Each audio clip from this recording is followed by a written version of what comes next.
जनक जी ने, सुनैना जी ने आकर के देखा कि अरे भाई, ये जब से रखा है तब से रखा ही है, आज इस पूरे स्थल को स्वच्छ किसने किया? बिना इस धनुष को उठाए स्थल स्वच्छ किया जाए यह संभव नहीं था। जब यह ज्ञात हुआ उनको, तब उन्होंने प्रतिज्ञा कर ली कि इस धनुष पर प्रत्यंचा जो चढ़ावेगा वही मेरी पुत्री सीता का पाणी ग्रहण कर सकेगा। ये जनक जी ने प्रतिज्ञा कर ली। जिस धनुष के बारे में भूप सहस 10 एक ही बारा, लगे उठावन तरेन टारा, डगे डिगे न शंभु सरासन, कैसे कामी बचन सती मन जैसे, हिला ही नहीं। उस धनुष को किशोरी जी ने बाएं हाथ से उठा लिया। इतना बल है उनमें, शक्ति कितनी है।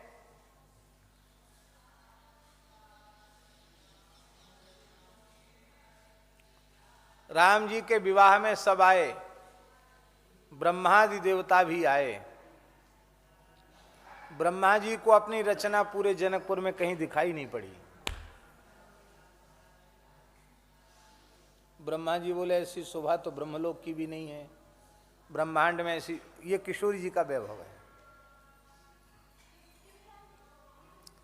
ऐसी लीला कर दी किशोरी जी ने कि जो संपदा नीच ग्रह सोहा, सो बिलोक सुरनायक मोह। इंद्र को मोह हो गया। इंद्र आए थे बारात में विवाह दर्शन करने, तो जैसे ही विमान उनका आकाश से उतरा तो उन्होंने देखा कि जनकपुर के बाहर एक बड़ा सुंदर सरोवर है, स्वर्ण में महल बना हुआ है, मणियों के प्रकाश जगमगा रहे हैं उसमें, और उस सरोवर में घाट जो है, सीढ़ियां, उन पर भी मणियां जड़ी हुई है। और एक कोई भद्र पुरुष सुंदर, बहुत महीन रेशम की, मूल्यवान रेशम की धोती पहने हैं, आधी धोती पहने हैं, आधी ओढ़े है, मुड़ैछा बांधे है। एक सोने का बड़ा लोटा रखा हुआ है एक चौकी पर वो बैठा है, प्रभाती कर रहा है। सवेरे का समय, सेवक कोई जल का झारी लेके खड़ा है, कोई तौलिया लेके खड़ा है कि कुल्ला करेंगे, हाथ पोंछेंगे। तो इंद्र ने दूर से देखा तो इंद्र के मन में आया कि हो सकता है जनक जी अपने महात्मा विचार के तो है ही हैं, तो मेला ठेला, भीड़ भाड़, विवाह का घर, तो विश्राम के हिसाब से, भजन नियम के हिसाब से यहाँ नगर के बाहर आ गए होंगे, तो जनक जी से ही पहले चलें मिलने। विदेहराज जनक जी की जय हो।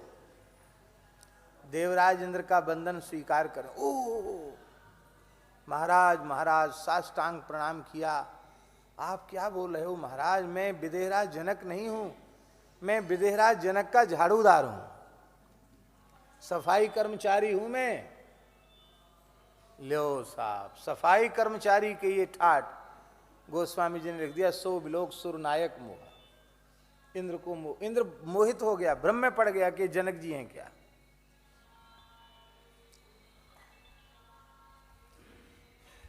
ऐसी महिमा जिन श्री किशोरी जी की है, उनके वे पति हैं, तो उनकी महिमा कैसी होगी? इतने बड़े हैं और इतने बड़े होने पर भी उनमें शील गुण है।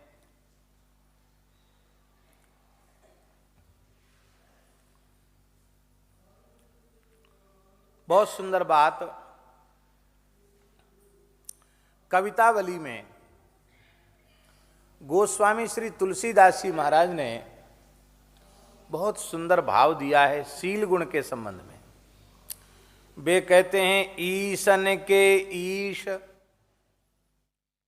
जी के बारे में, ईशन के ईश, महाराजन के महाराज, देवन के देव, देव प्राणहु के प्राण हो। देवन के देव, देव प्राणहु के प्राण हो। कालहू के काल, महाभूतन के महाभूत, कर्महू के कर्म, निदान के निदान हो।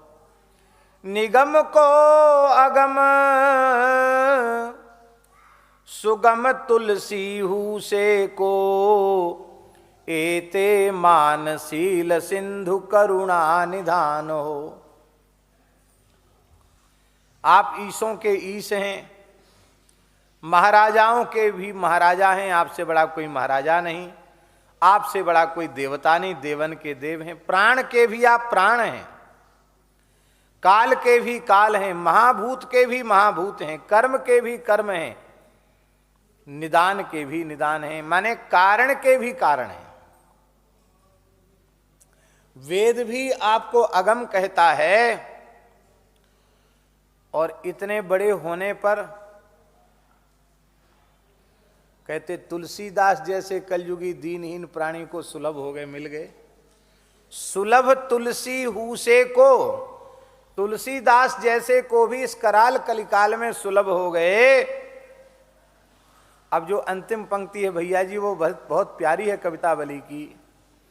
एते मानशील सिंधु करुणा निधान हो। आप शील सिंधु हैं, करुणा निधान हैं,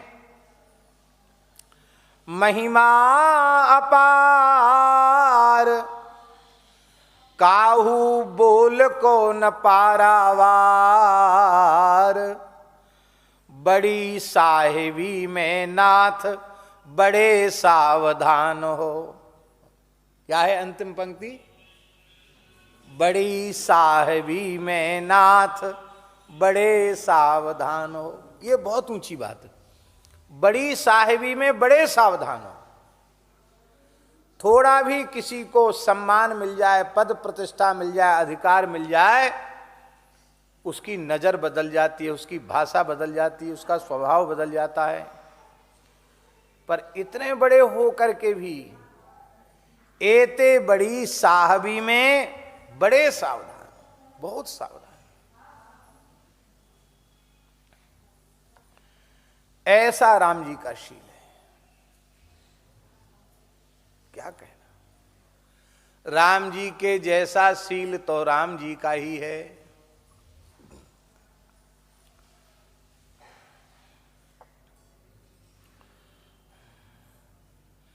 महाभारत में शांति पर्व में एक प्रसंग आता है।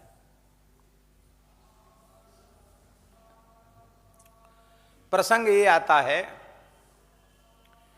कि प्रहलाद जी के गुणों के कारण दैत्य सम्राट पद पर तो भगवान ने उनको अभिषिक्त कर ही दिया था, ब्रह्मा जी ने हिरण्यकशिपु के वध के पश्चात। प्रहलाद जी के दिव्य गुणों के कारण सारे सद्गुणों ने, संपूर्ण संपत्ति ने प्रहलाद जी का वर्ण कर लिया। जहां देखो पूरे ब्रह्मांड में प्रहलाद जी प्रहलाद जी प्रहलाद जी प्रहलाद जी प्रहलाद जी प्रहलाद जी, सब जगह प्रहलाद जी का यशगान। देवराज इंद्र को बड़ा भय हो गया, बड़ा भारी प्रभाव फैला भैया प्रहलाद का।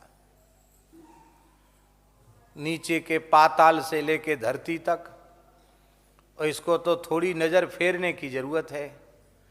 कहीं अपने पुराने दैत्य वाले संस्कार जग गए तो हमको तो 1 मिनट में खदेड़ देगा, ऐसा प्रभावशाली तो आज तक कोई हुआ ही नहीं।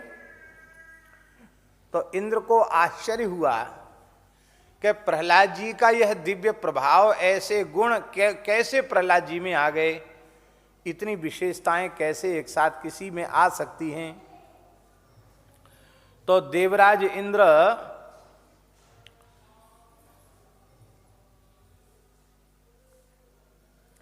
ब्राह्मण के वेश में प्रहलाद जी के पास आए और प्रहलाद जी से बोले कि हम आपसे कुछ सीखना चाहते हैं, आपसे कुछ पढ़ना चाहते हैं, हम ज्ञानार्जन के लिए आपके पास आए। बहुत ध्यान से सुने। जब कोई यह कहता था कि हम आपके पास कुछ सीखने, कुछ पढ़ने आए हैं, तो पुरानी परंपरा ऐसी नहीं थी कि पढ़ने आए तो पोथी खोलो बताओ क्या पढ़ा है, ये परंपरा पुरानी नहीं थी।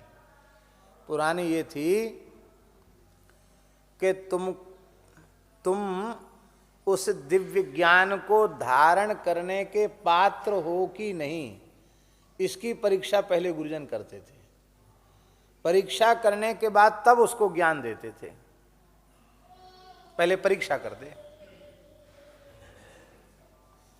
परीक्षा कैसे होगी? तो निकट सेवा में रखने से परीक्षा होगी।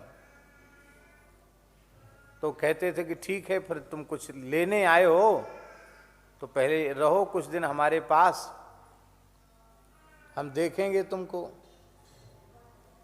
फिर जो समझ में आएगा वैसा करेंगे। तो ब्राह्मण वेशधारी इंद्र श्री प्रहलाद जी के पास, रख दो ठाकुर जी, कोई बात नहीं, उसी में रख दो। श्री प्रहलाद जी के पास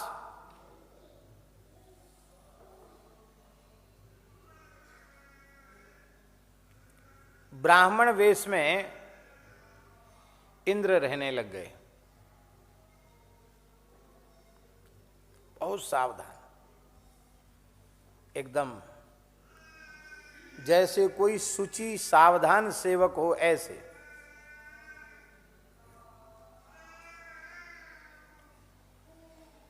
बहुत समय के बाद प्रहलाद जी ने देखा कि एक ब्राह्मण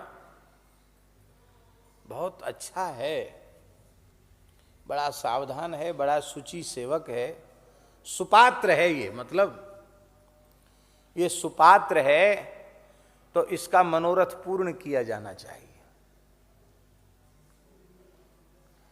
1 वर्ष रहे देवराज इंद्र सेवा में। कितने साल? 1 वर्ष सावधान होकर के प्रहलाद जी के निकट।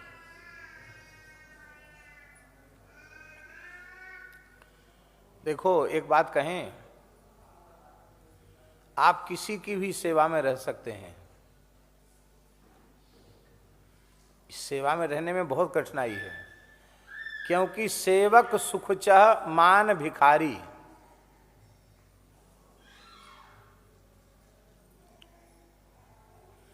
व्यसनी धन शुभगति व्यभिचारी।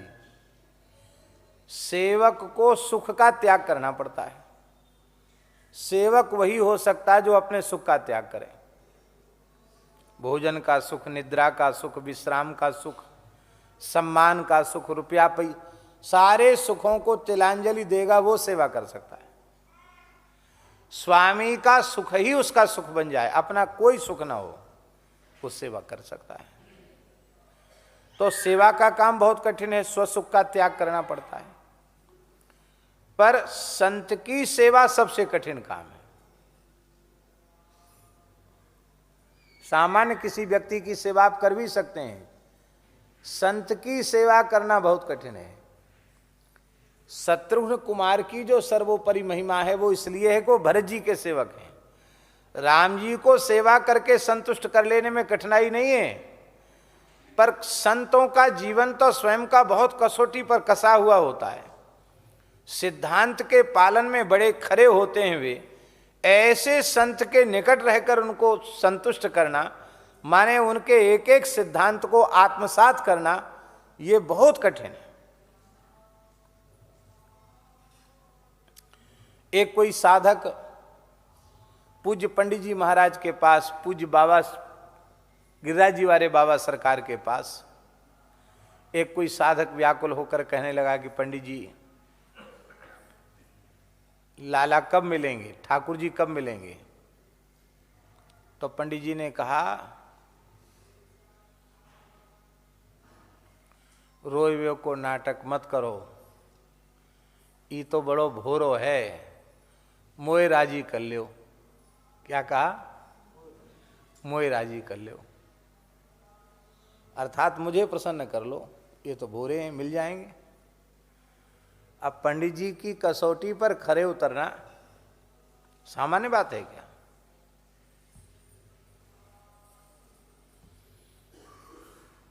पूज्य श्री बाबा ठाकुरदास जी महाराज, उनके पास एक साधक, गणपत नाम के एक साधक, जिन्हें अब हम लोग गणपत बाबा कहते हैं, गीता वाटिका में श्री राधा बाबा की भी निजी सेवा का सौभाग्य उनको मिला। बाद में वो ब्रज में आ गए तो श्री घनश्याम दास ठाकुर जी ने उनको बाबा श्री ठाकुरदास जी सेवक की सेवा में रहने की आज्ञा करी। वो गए तो पहले तो बाबा ने स्वीकार ही नहीं किया, चले जाओ, भटकाते भगाते ही रहे। बोले तुम इतने बड़े महापुरुष की सेवा कर चुके हो, उनका सेवक तो मेरे लिए पूज्य है, मैं सेवा कैसे लूं। फिर जब कहा कि ठाकुर जी की आज्ञा है, तब बड़ी कठिनाई से बाबा ने उनको अपने पास रखने की स्वीकृति स्वीकार किया, पर बोला कि मेरे पास रह सकते हो, इतनी चीजें जीवन भर के लिए छोड़नी पड़ेगी।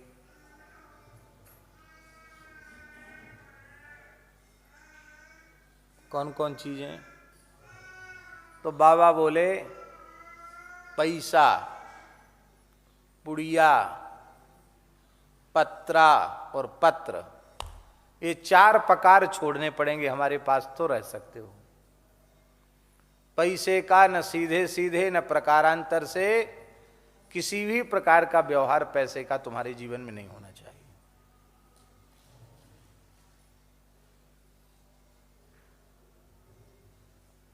क्यों? हमारे पास पैसे का कोई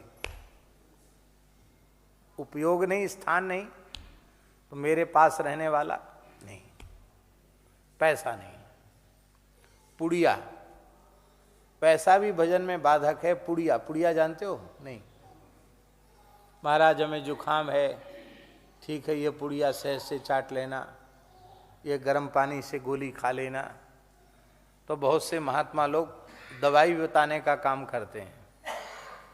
तो बोले दवाई बताओगे तो भी भजन नहीं करोगे, इसी प्रपंच में लगे रहोगे। पैसा पुड़िया है, सब दुनिया बीमार है, दवाई बताने लग जाओ, एक माला नहीं फेर पाओगे, दिन भर लोग पीछे लगे रहेंगे।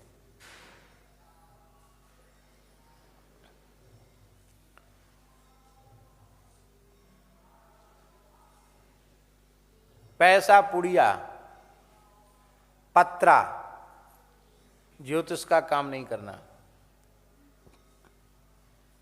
हर आदमी कहेगा हमारा समय खराब है, बहुत परेशान है, देखो थोड़ा हमारा जन्मांग कौन से ग्रह की दशा चल रही है,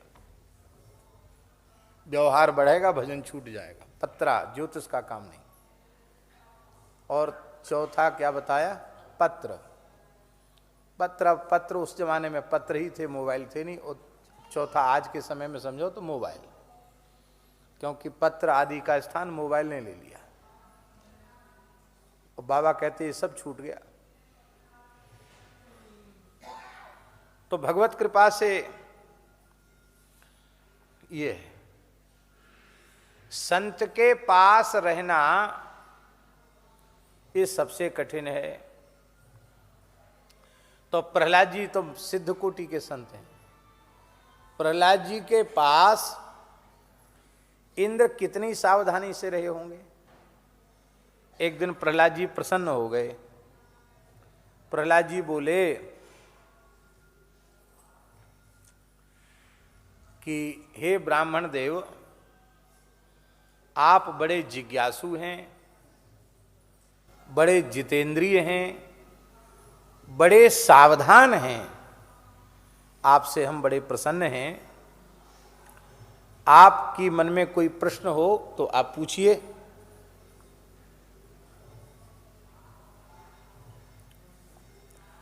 तो ब्राह्मण रूपधारी इंद्र ने क्या कहा? ब्राह्मणस्त्वब्रवीत राजन यस्मिन् काले क्षणो भवेत् तदोपदेष्टुमिच्छामि यदाचर्य मनुत्तमम्।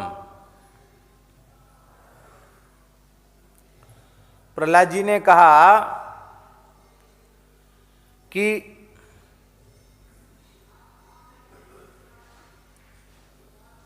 अभी नहीं, जब आपको अवसर मिले, आप व्यस्त रहते हैं, जब आपको अवसर मिले, फुर्सत मिले, तो उस समय में यह आपसे जानना चाहूंगा कि आचरणीय सर्वोत्तम धर्म क्या है। आचरणीय, आचरण सर्वोत्तम आचरणीय धर्म क्या है, ये बात आप कृपा करके हमको बताएं।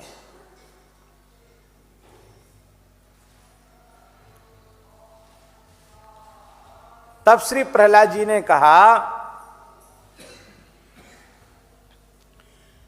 कि हे ब्राह्मण श्रेष्ठ,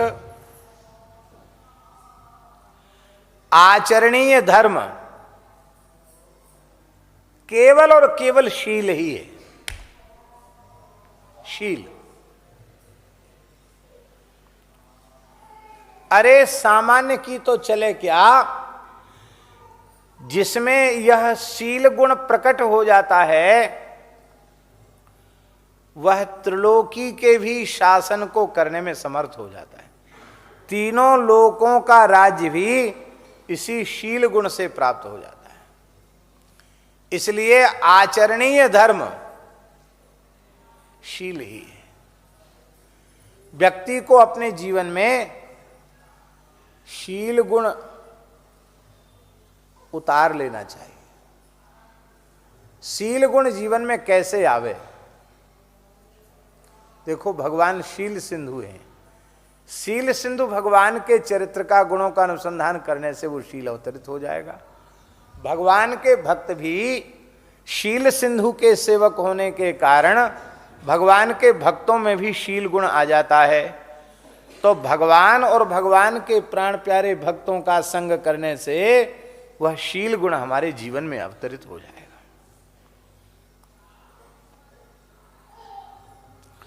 प्रहलाद जी ने कहा कि देखो देवराज इंद्र,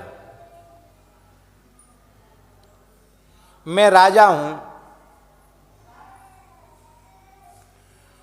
चक्रवर्ती सम्राट हूं,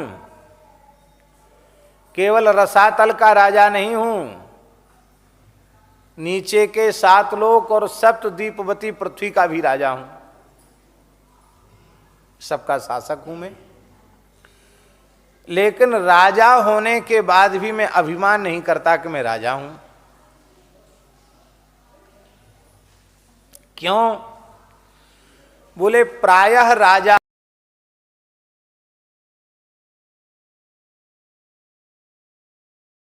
भरकर वे ब्राह्मणों की निंदा करने लग जाते हैं। तो मैं राजा हूं इस अभिमान में आकर कभी भी ब्राह्मण निंदा नहीं करता, ब्राह्मण की निंदा नहीं करता हूं। ब्राह्मणों में दोष नहीं देखता हूं।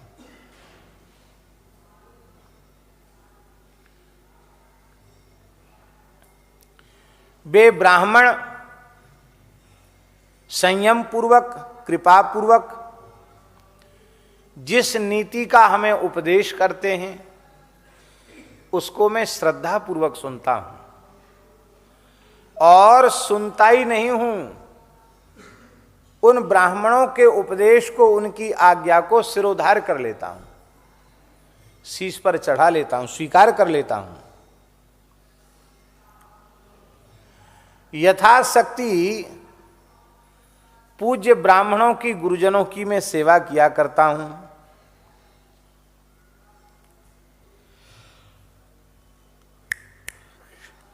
तीसरी बात प्रहलाद जी ने बताई कि मैं दोष युक्त व्यक्ति में भी कोई ना कोई गुण खोजता हूं। क्या कहा उन्होंने? मैं दोष युक्त व्यक्ति में भी दोष नहीं देखता, उस दोष युक्त व्यक्ति में भी गुण खोजता हूं।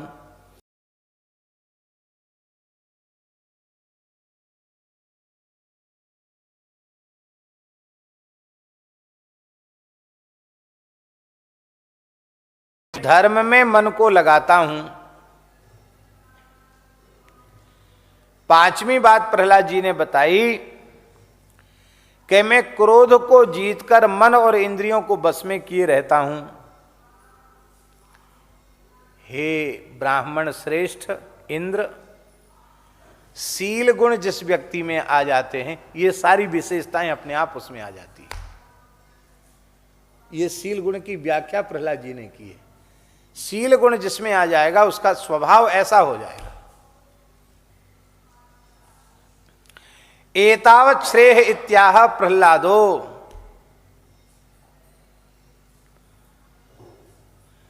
इसी को प्रहलाद जी ने कल्याणकारी धर्म बताया और इसी को शील कह करके उन्होंने उसकी व्याख्या की।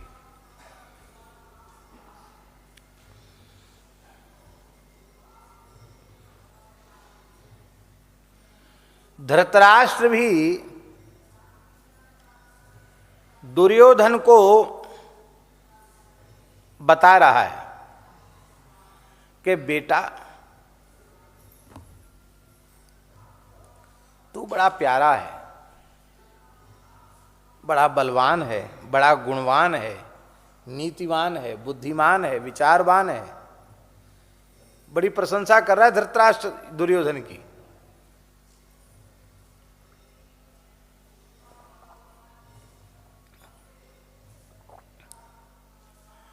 लेकिन बेटा एक तेरे में भारी दोष है। क्या दोष है? कहते तू शीलवान नहीं है। क्या कह रहा है धृतराष्ट्र दुर्योधन से? कि तू तेरे में शील गुण नहीं है और तू युधिष्ठिर की खूब निंदा करता है और मैं तेरा हित चाहता हूं, इसलिए सच्ची बात कहता हूं। देख बेटा दुर्योधन, युधिष्ठिर महान शीलवान है, युधिष्ठिर में शील गुण है, इसलिए वो लगातार उसकी उन्नति होती चली जा रही है। ये तब का प्रसंग है पिताजी, जब धृतराष्ट्र ने दुर्योधन को बुलाकर पूछा कि बढ़िया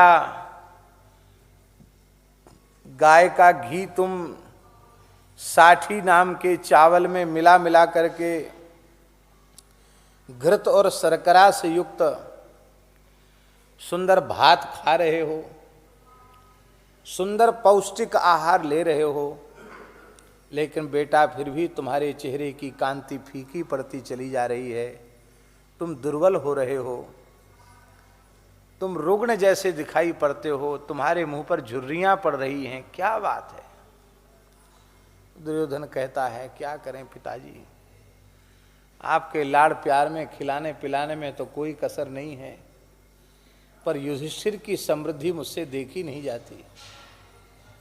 राजसूय यज्ञ में जो युधिष्ठिर का वैभव देख के आया हूं,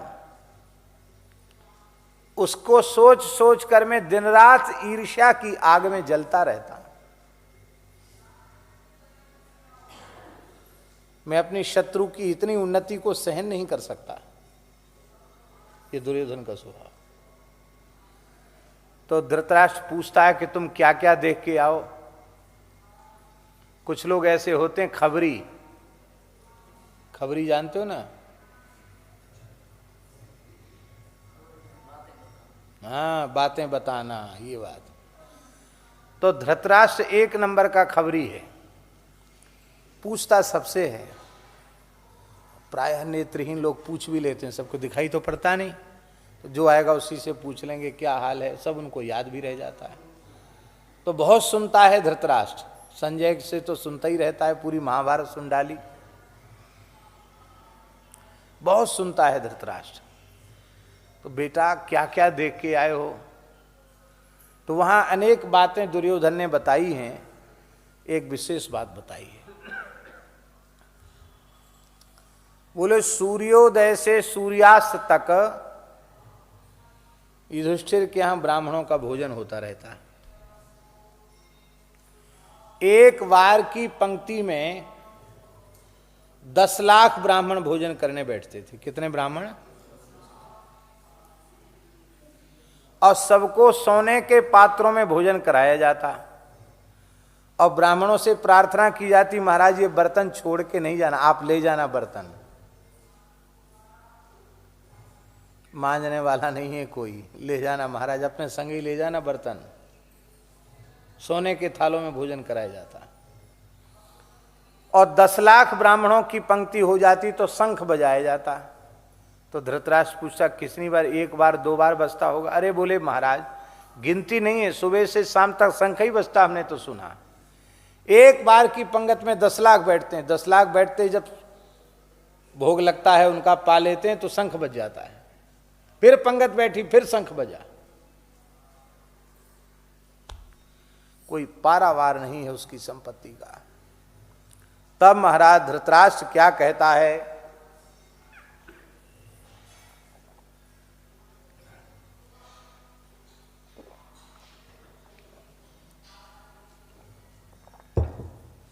बेटा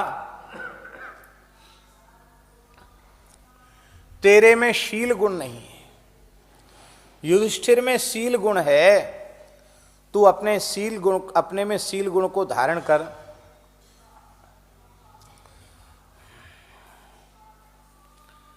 तब दुर्योधन पूछता कि पिताजी ये शील है क्या चीज, किस गुण को शील कहते हैं? तो धृतराष्ट्र कह रहा है महाराज जी, मन वाणी और क्रिया के द्वारा किसी भी प्राणी से द्रोह न करना, सभी प्राणियों पर दया करना और अपनी सामर्थ्य के अनुरूप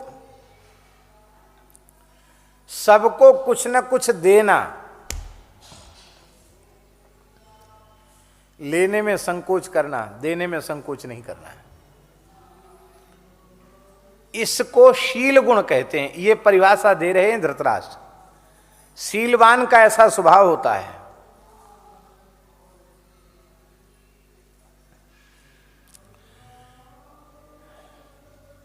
जिसकी सब लोग प्रशंसा करते हैं, अपना जो भी पुरुषार्थ और कर्म दूसरों के लिए हितकर न हो, अथवा जो काम करने में हमें संकोच का अनुभव होता हो, उसको कभी नहीं करना चाहिए।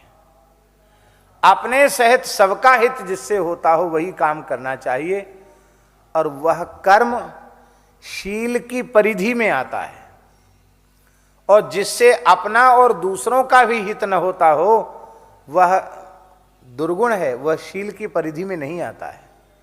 इसलिए जो शील गुण की परिधि में आवे, परिधि जानते दायरे में, उसी को करना चाहिए।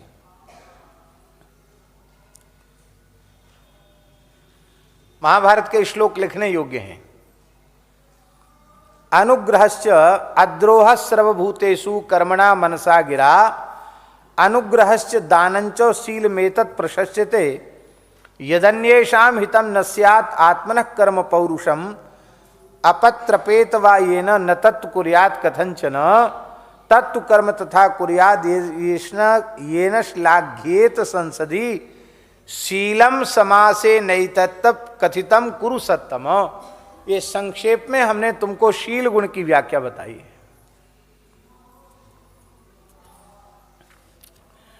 ऐसा शील गुण भगवान श्री राम में सर्वोपरि रूप में प्रतिष्ठित है।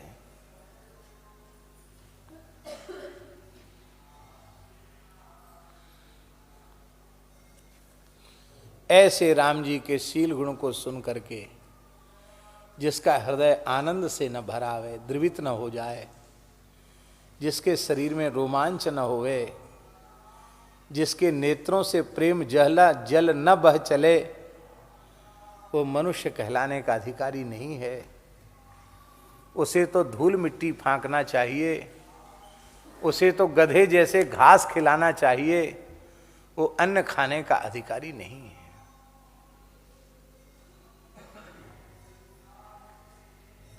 बोले भाई कोई उदाहरण तो दो। अब उदाहरण दे रहे हैं। शिशुपन ते पितु मातु बंधु गुरु सेवक सचिव सखाऊ कहत राम विधु बदन रिसोहें सपने हूं लख्यो न काऊ। शिशुपन थे, एकदम बाल्यावस्था से ही राम जी में ये विशेषता दिखाई पड़ी। किसी ने राम जी के मुख पर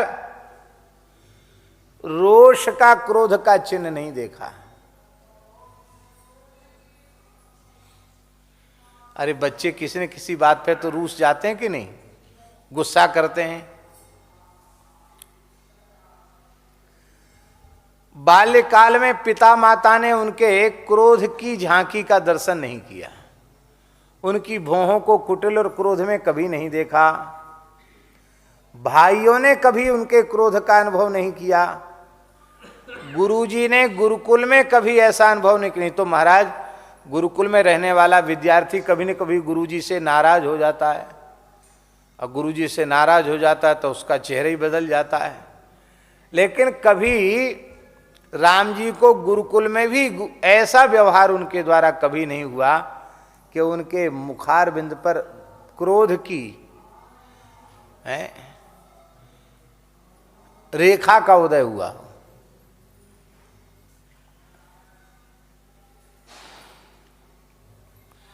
उनका मुख चंद्रमा के जैसा खिला रहा। राजमहल के सेवकों ने भी कभी क्रोध की झांकी उनकी नहीं देखी। कहां तक कहें, मंत्रियों ने भी नहीं देखा, सखाओं ने भी नहीं देखा। सब एक ही बात एक स्वर से कहते हैं कि एक चीज की कमी तो रही गई।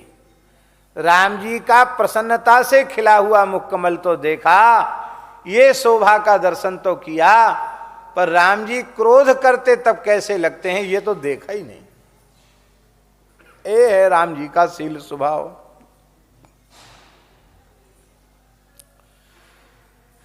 अब देखो, इस पंक्ति में राम जी का संपूर्ण चरित्र, बाल्यावस्था से लेकर राज्याभिषेक तक पूरा चरित्र है इस पंक्ति में।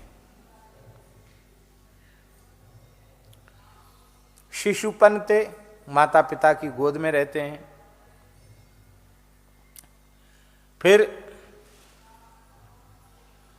लक्ष्मण जी को शिशुपन में माता पिता को स्वभाव देखने का अवसर मिला। कभी क्रोध का चिन्ह उनके मुखारबिंद पर नहीं दिखाई पड़ा। फिर थोड़े और बड़े हुए तो लक्ष्मण जी को निरंतर निकट रहने के कारण अनुभव हुआ, क्योंकि बारही ते निज हित पति जाने लक्ष्मण राम चरित चरण रति मानी। तो लक्ष्मण जी ने अनुभव किया। फिर शिशुपन में आंगन में खेले तो सभी भाइयों को राम जी का शील स्वभाव देखने का अवसर प्राप्त हुआ। भरत जी ने स्वयं कहा है चित्रकूट में, क्या कहा? मैं जानो निज नाथ स्वभाव अपराधी हूँ पर को न काऊ मो पर कृपा स्नेह विषेखी खेलत खूनी से न कबहू देखी खेलत खूनी से न कबहू देखी। भरत जी कह रहे हैं कि मैं अपने नाथ के शील स्वभाव को जानता हूं। अपराधियों पर भी कभी उन्होंने क्रोध नहीं किया और मेरे ऊपर तो बहुत कृपा है, बहुत स्नेह है। खेल में भी कभी खुनस नहीं दी। खुंस, खुंस माने गुस्सा। खेल में तो कोई भी भाई भाई के ऊपर झगड़ा हो जाता खेल में, चाहे जितना प्रेम हो भाइयों में। छोटा मोटा कोई खेल हो बचपन का, खेल में वो ये आरोप लगाई देते कि तुमने हमारे साथ बेईमानी कर ली, नहीं तो हम जीत जाते। तुमने बेईमानी कर ली इसलिए हम हार गए। बुंदेलखंड का एक शब्द है दौंध रहे हो। दौंध रहे माने बेईमानी कर रहे हो, एक शब्द है वहां का। बच्चे खेल खेल में कहते तुम दौंध रहे हो। दौंध रहे माने हमारा है बेईमानी कर रहे हो।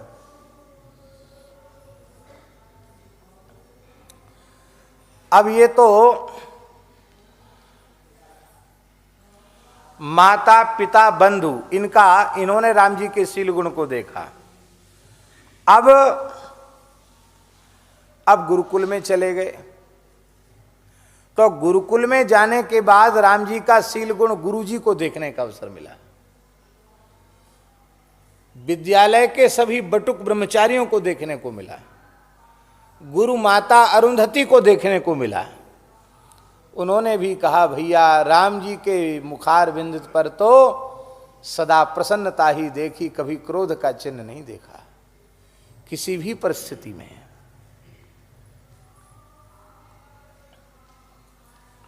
बाल चरित हरि बहुविधि की ना। बाल चरित तो किया, पर उसमें विशेषता क्या है?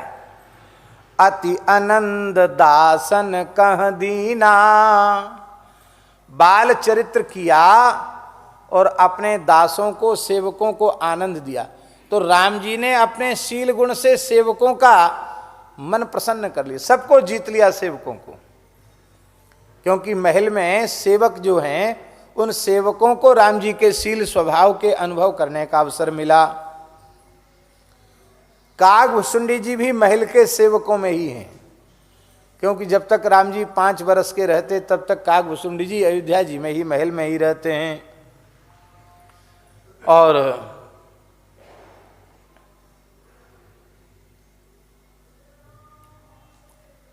कागभुसुंडी जी ने स्वीकार भी किया है कि मन बच क्रम मोहि निज जन जाना।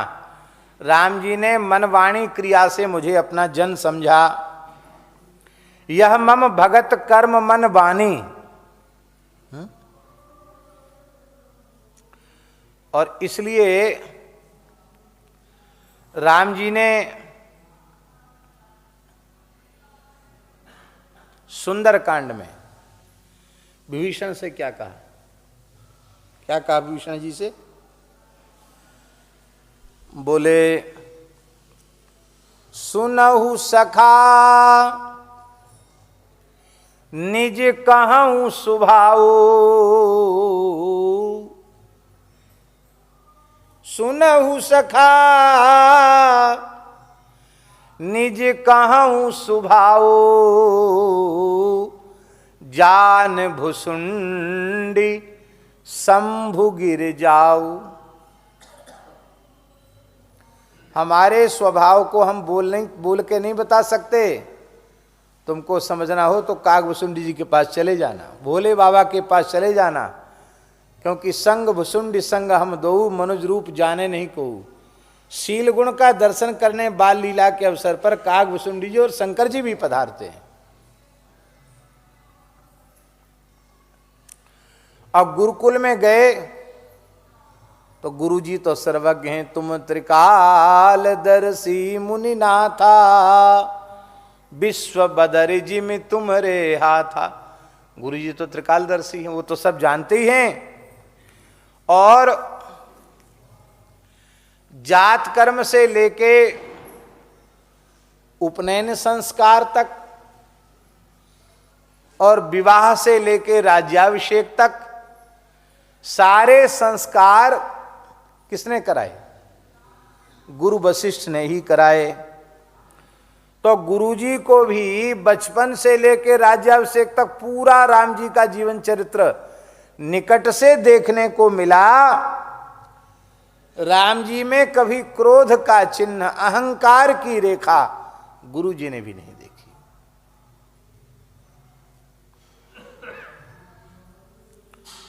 विद्याध्ययन के लिए चारों भाई आश्रम में रहे। उस समय भी गुरुजी ने स्वभाव देखा।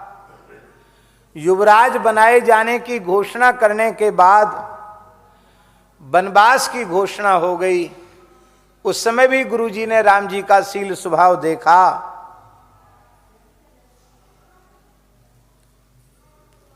इसलिए राम जी के संबंध में महर्षि वाल्मीकि जी ने कहा है, धर्मज्ञः सत्यसंधश्च शीलवान अनुसूयकः। राम जी धर्मज्ञ हैं, राम जी सत्यसंध हैं, राम जी शीलवान हैं, और राम जी किसी में दोष नहीं देखते। गुणों में दोष देखने की आदत राम जी की नहीं, वो तो दोष में भी कोई ना कोई गुण देख लेते हैं। ऐसे राम जी हैं। इसलिए राम जी के सखा भी राम जी की प्रशंसा करते हैं।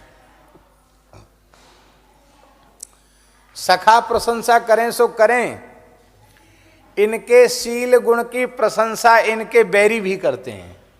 बैरियू राम बड़ाई करें, राम जी की प्रशंसा उनसे शत्रुता रखने वाले लोग भी प्रशंसा करते हैं। ये क्या है? ये शील गुण की विशेषता है। कहते भाई कुछ भी हो, राम जी के जैसे हैं तो राम जी।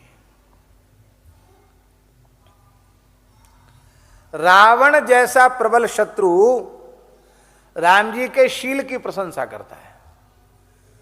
रावण का एक मंत्री, जब मेघनाथ की मृत्यु हो गई, मेघनाथ भी मर गया, तब रावण बहुत दुखी हुआ, विलाप करने लग गया। तो उस समय उसके मंत्री ने उसको सलाह दी कि देखो,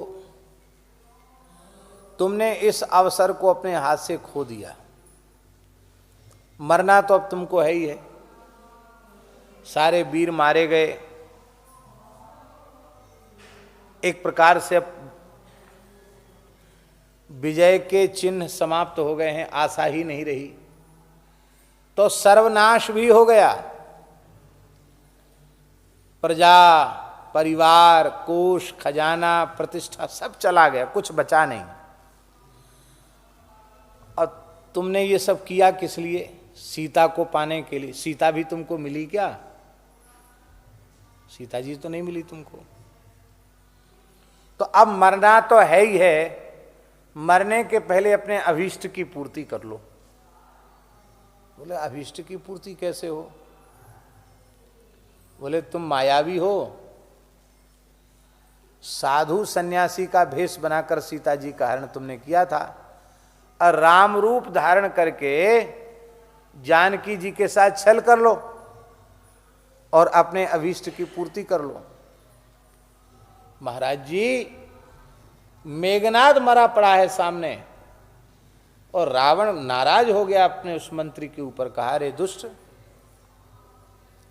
तू ऐसी अत्यंत घटिया बात मेरे सामने कर रहा है। क्या मैं श्री राम के स्वरूप को धारण करने के योग्य हूं?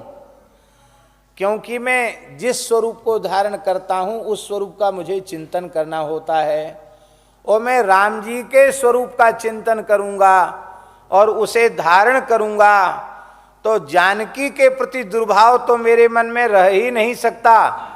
मुझे तो मंदोदरी भी माता के रूप में दिखाई पड़ने लग जाएगी। तो जानकी जी तो मिलेंगी नहीं, मंदोदरी भी चली जाएगी। क्योंकि राम जी की ऐसी पवित्र दृष्टि है कि वे नारी मात्र के प्रति मातृबुद्धि रखते हैं। केवल और केवल विदेहराज नंदिनी श्री जानकी जी के प्रति उनका अपनी प्रियतमा का भाव है। ये है बैरियू राम बड़ाई करे। वो कहता मैं राम जी का, मैं ऐसा चरित्रवान नहीं हूं कि राम जी का स्वरूप बना सकूं। राम जी का स्वरूप बनाते ही मेरा रावणत्व समाप्त हो जाएगा। ये राम जी का शील गुण, इसलिए गोस्वामी जी ने कहा को रघुवीर सरिस संसारा शील स्नेह निवाह निहारा।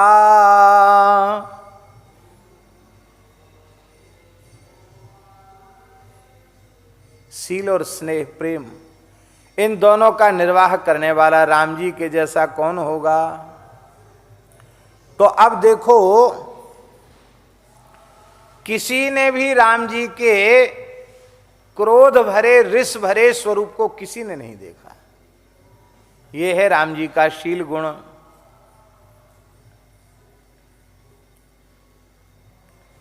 राम जी सबसे प्रिय बोलते हैं। राम जी का जो अपमान करता उससे भी मीठा बोलते हैं, शत्रु से भी प्रिय बोलते हैं। और राम जी किसी को अनमना नहीं देख सकते। उनके पास कोई अनमना हो जाए, राम जी दुखी हो जाते हैं, फिर सब काम छोड़ के उसको मनाने लग जाते हैं कि ये प्रसन्न हो जाए। राम जी किसी को अनमना अन्य मनस्क नहीं देख सकते। मुंह डार के हमारे पास न रहो, हम जैसे सदा प्रसन्न रहते हैं, हमारे पास रहकर ऐसे ही खिल खिलाते रहो, हंसते रहो, प्रसन्न रहो। ये राम जी के स्वभाव में है। भरत जी महाराज राम जी को मनाने चित्रकूट जा रहे हैं। श्रृंगवेरपुर पहुंचे और श्रृंगवेरपुर पहुंच करके निषादराज गुह से उनका सत्संग हो रहा है। तो निषादराज गुह से क्या कह रहे हैं भरत जी महाराज। बहुत प्यारी पंक्तियां हैं मानस जी की। राम जन्म जग कीन उजागर रूप शील सुख सब गुण सागर। राम जी ने प्रकट होकर के जगत में रूप शील सुख सारे गुणों को प्रकट कर दिया राम जी ने, क्योंकि इन सब गुणों के राम जी समुद्र हैं। पुरजन परिजन गुरु पितु माता राम स्वभाव सबहि सुखदाता। राम जी का स्वभाव सबको सुख देने का है। कैसा है राम जी का स्वभाव, भरत जी कह रहे हैं। बैरियू राम बड़ाई करहीं बोलन मिलन विनय मन हरहीं। राम जी की बोलन, राम जी के मिलने का प्रकार, राम जी की विनयशीलता, ये सबके मन को हर लेती है।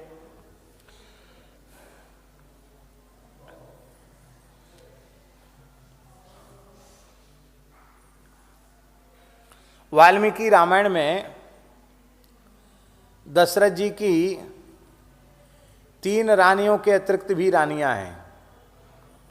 3 तो महारानियां हैं, कौशल्या, केकई और सुमित्रा, और भी दशरथ जी की रानी है। कितनी रानी है बाबा? 3 के अतिरिक्त हैं 700 है ना, 700 रानी हैं।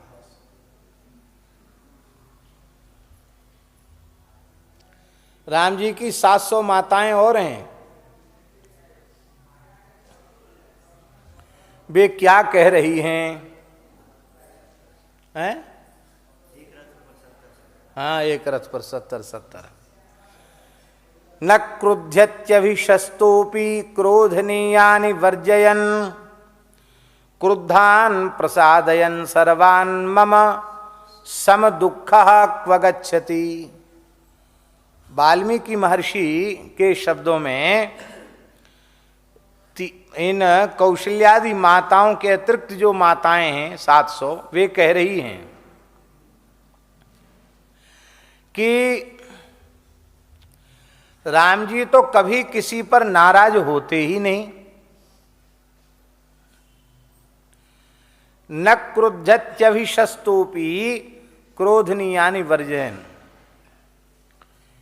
एक विशेष बात माताओं ने कही है कि व्यक्ति को क्रोध कब आता है, उसकी गलती हो नहीं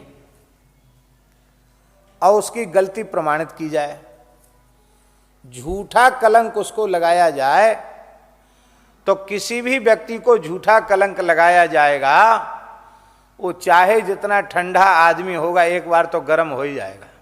होगा कि नहीं होगा? झूठा कलंक कोई लगावे तो क्रोध आएगा। पर माताएं कह रही हैं कि राम जी को कोई झूठा कलंक लगाओ चाहे सच्चा कलंक लगाओ, राम जी गुस्सा तो करते ही नहीं, क्रोध इनको आता नहीं है। क्रोध दिलाने वाली बातें भी कभी इनकी वाणी से नहीं निकलती हैं। ये रूठे हुए लोगों को तो मना लेते हैं और स्वयं किसी को रुष्ट करते नहीं हैं। दूसरों के दुखों में संवेदना प्रकट करते हैं। ऐसे सम दुखा, सबके दुख में दुखी होने वाले राम जी क्व गच्छति, राम जी कहाँ जा रहे हैं? माने इतने गुणों से युक्त राम जी से ऐसी क्या गलती हो गई? माताएं कह रही हैं राम जी क्यों जा रहे हैं, कहाँ जा रहे हैं राम जी? राम जी के स्वभाव का जहां अयोध्या वासियों ने वर्णन किया है तो वो सब पूरा अध्याय बड़ा अद्भुत है, लेकिन वो कहने का अवकाश भी हमको नहीं है। पर एक वाक्य जरूर कहेंगे। अयोध्यावासी कहते हैं कि हे चक्रवर्ती महाराज, आप बुरा नहीं मानना,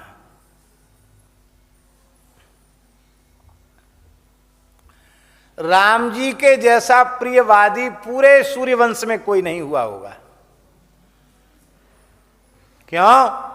बोले प्रियवादी लोग भी कभी कभी अप्रिय बोलते, कड़ुआ बोलते हैं, लेकिन राम जी तो सततम प्रियवादिनम, सतत माने होता निरंतर, मीठा ही बोलते हैं राम जी, कड़ुआ बोलते ही नहीं।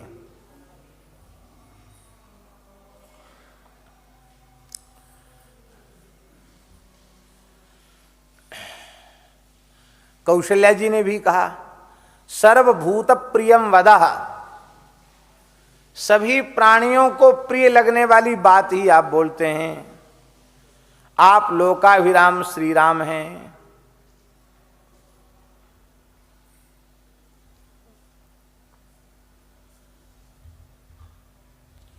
दशरथ जी ने भी कहा कि कई क्यों इतनी कठोरता दिखा रही हो?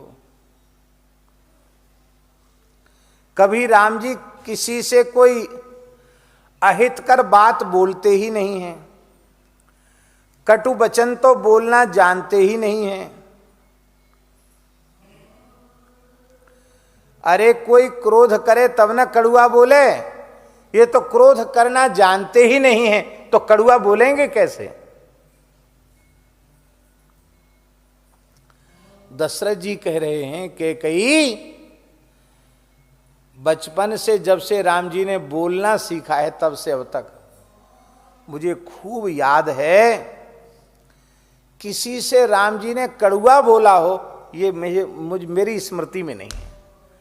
तो ऐसा कौन सा व्यवहार तुम्हारे लिए इतना पीड़ादायक हो गया राम जी का, जिससे तुम राम जी को वनवास दे रही हो?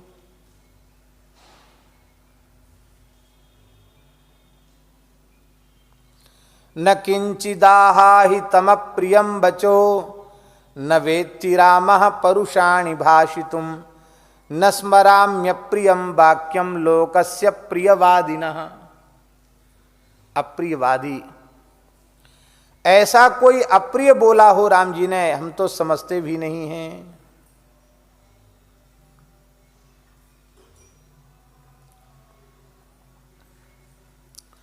और महाराज जी दशरथ जी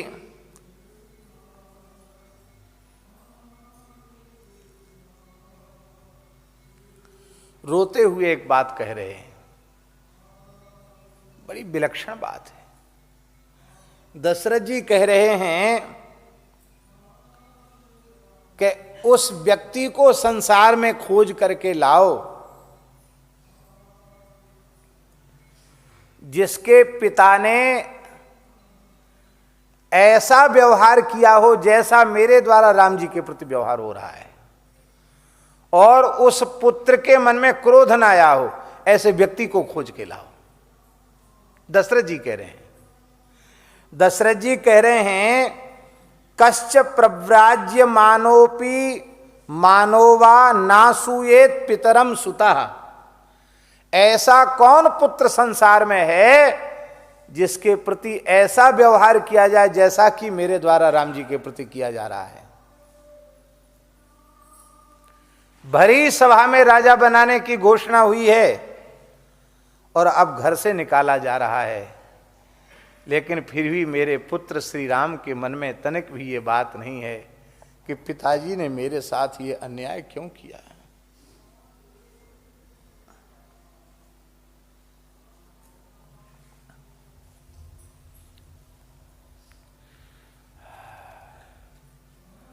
रामावतार में ये लालसा पूरी नहीं हुई क्रोध की झांकी देखने की। भगवान ने कहा सब झांकियों का आनंद कृष्णावतार में ले लो। क्रोध की, मान की, रुदन की, रोष की, प्रेम की, सारी झांकियां ठाकुर जी यहाँ ठाकुर जी सब झांकी दिखाते हैं।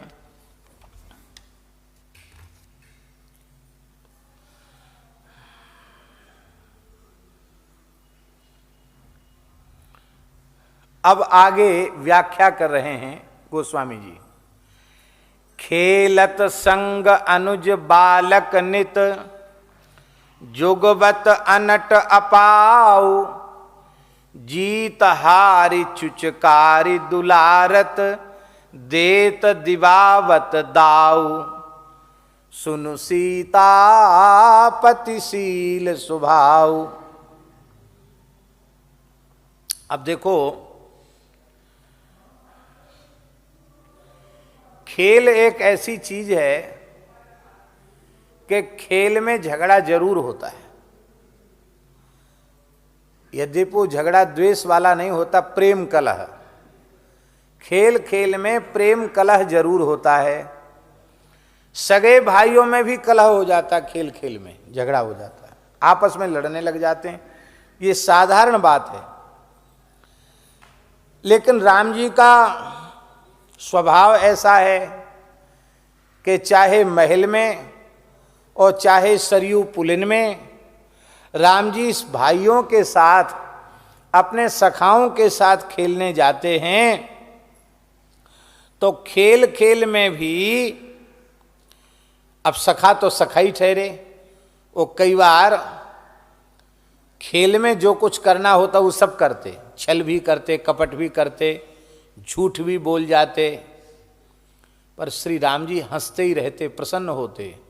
और उनमें कोई सखा रूस गया, मान कर गया, तो राम जी उसको उदास नहीं देख पाते, उसको राम जी अप्रसन्न नहीं देख पाते, उसको मनाने लग जाते और उसको चुचकारते पुचकारते, और जब तक खिलखिलाकर हंस नहीं देता तब तक राम जी उसको मनाते रहते। ऐसा इनका स्वभाव। चौराहों पर, घाटों पर, गलियों में, बगीचों में, सब जगह राम जी खेलने जाते हैं।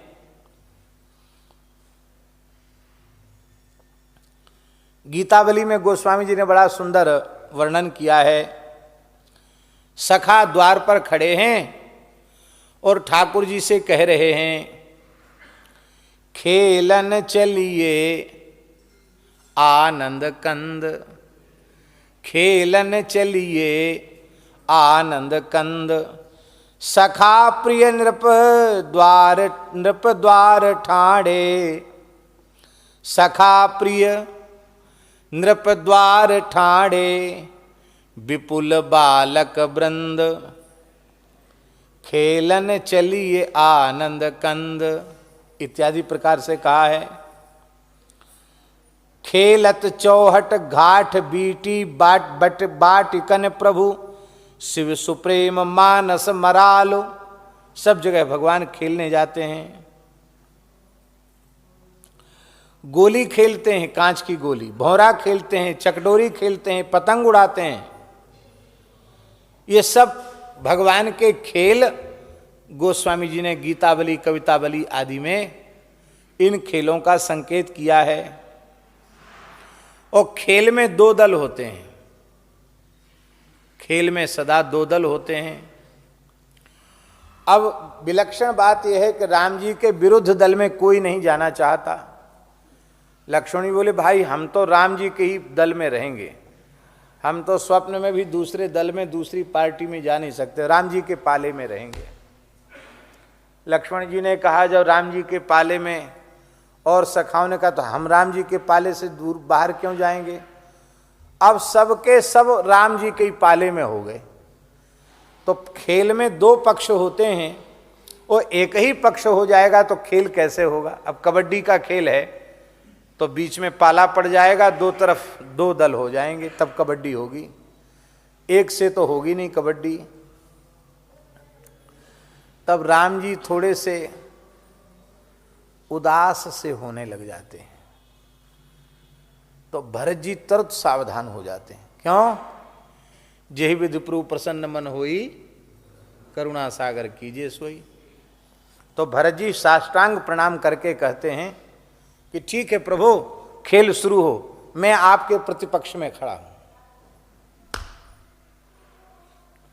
खेल का दूसरा पक्ष में हूं। राम जी प्रसन्न हो जाते, वाह वाह भाई भरत, तुम न होते तो हमारा खेल कैसे होता। शत्रुघ्न जी बोले प्रभु आपकी आज्ञा हो तो मैं भैया भरत के साथ मैं भी उधर खड़ा हो जाता हूं। हाँ हाँ ठीक है तुम भी वहीं खड़े हो जाओ। अब कुछ सखा और भी बोले हम उधर खड़े हो जाएं तो, हाँ हाँ उधर जाओ। लक्ष्मण जी ने एक बार पूछा, भैया भरत एक बात बताओ, अरे कभी तो झूठे ही कह दो कि हम राम जी का पाला नहीं छोड़ सकते, जब देखो तब खेल का नंबर आता तो उधर जाके खड़े हो जाते हो। आपके प्रेम में हमें संदेह नहीं है, आप महान प्रेमी हैं, लेकिन एक बार भी आपके मुंह से नहीं निकलता कि नहीं हम राम जी के पाले में ही रहेंगे, उधर नहीं जा सकते। तो आप दूसरे पक्ष में, विपक्ष में आप क्यों खड़े हो जाते हैं। भरत जी ने कहा कि हमें पक्ष विपक्ष का भान नहीं है, हमें तो केवल एक ही भान है और हमारे हृदय में एक ही भाव है कि राम जी की प्रत्येक इच्छा पूरी होनी चाहिए।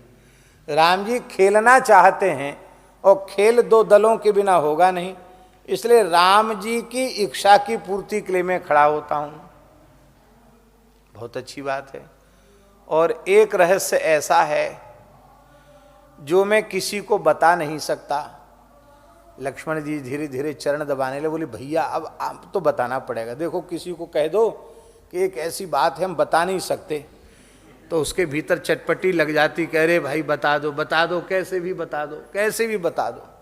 लक्ष्मण जी पीछे पड़ गए, बोले भैया ये तो बतानी पड़ेगी। बोले नहीं रहने दो, नहीं आप बता दो, कृपा करके बता दो, हमारी शपथ है बता दो। लो भरत जी बोले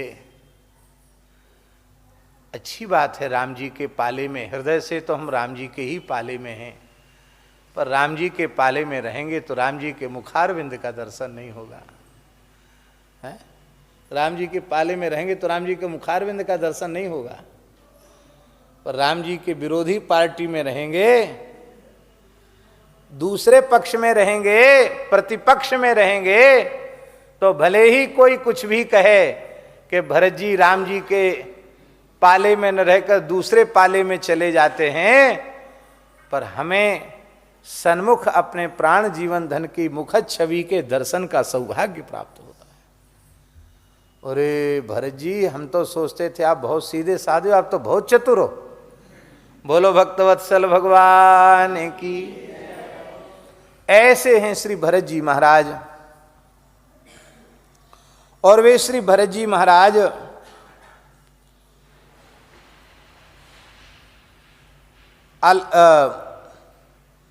दूसरे दल में खड़े हो जाते हैं। राम लखन एक और भरत रिपु दलन, दवन लाल एक ठौर भये। सरजू तीर सम सुखद भूमि थल, गन गन गुइया बांट लय। गुइया, गुइया शब्द है ना, मित्रों को गुइया कहते हैं। गन गन गुइया बांट लय, आधे इधर आधे इधर।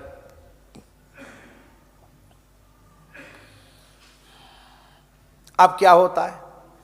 अब खेल शुरू हो गया। कौन कौन से खेल शुरू होते हैं? कंदुक केली, गेंद खेलते हैं। गेंद भी कई तरह की खेलते हैं। किस किस तरह की गेंद खेलते हैं? कंदुक केली कुशल है चढ़ी चढ़ी, घोड़े पर चढ़ करके भी गेंद खेलते हैं। हैं? क्या कहते हैं उसको? पोलो। अब लोग कहते हैं कि पोलो विदेश के अमुक व्यक्ति ने आविष्कार किया, पर राम जी घोड़े पर चढ़कर भी गेंद खेलते हैं। उससे क्या कहते हैं उसको? नहीं नहीं, एक वो होता ना, बेंत होता है, बेंत से हैं, क्या कहते हैं उसको? हॉकी। हाँ, हॉकी। हॉकी से खेलते हैं राम जी। अब राम जी खेलने लग जाते हैं।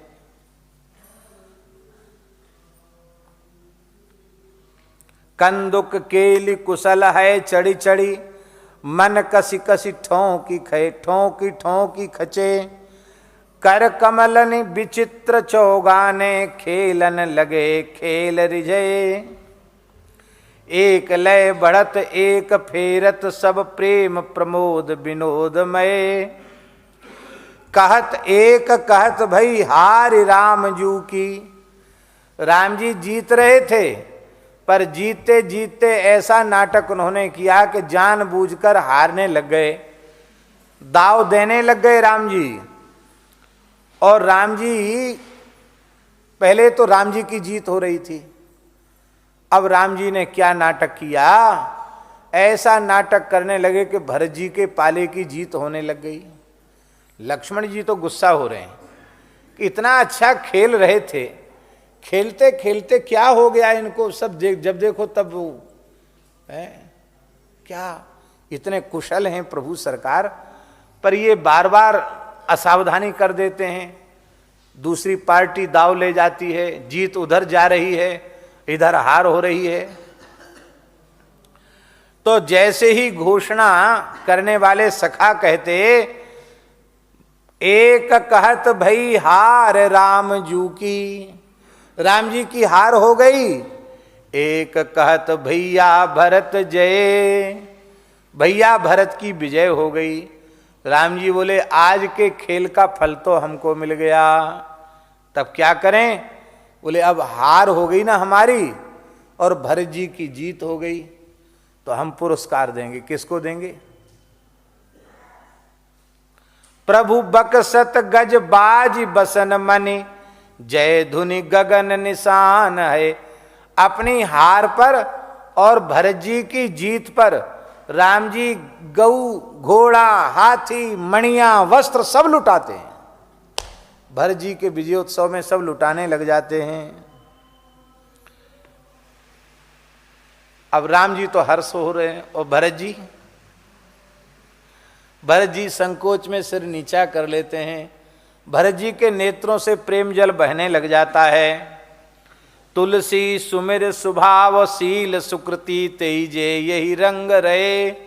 गोस्वामी जी कहते हैं शील निधान श्री रघुनाथ जी के शील का अनुभव करके भरत जी तो डूब जाते हैं। अब वहां जो भी इस लीला को देखता वो भी डूब जाता है।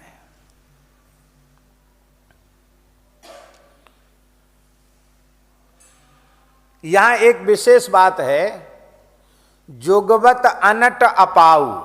क्या कहा? जोगवत अनट अपाऊ। यहां अनट अपाऊ मतलब क्या है? खेल में बालक नटखटपना तो करते ही हैं, झूठ भी बोलते हैं, बेईमानी भी करने लग जाते हैं, और राम जी उसको देखते हैं कि ये झूठ बोल रहा है, ये छल कपट कर रहा है, तो भी राम जी ये नहीं कहते तुम गलत कर रहे हो, गड़बड़ कर रहे हो, ये नहीं कहते। हाँ हाँ ठीक है ठीक है ठीक है, बहुत अच्छा, ठीक है, हाँ इसी की जीत हुई, ऐसे राम जी कहते हैं।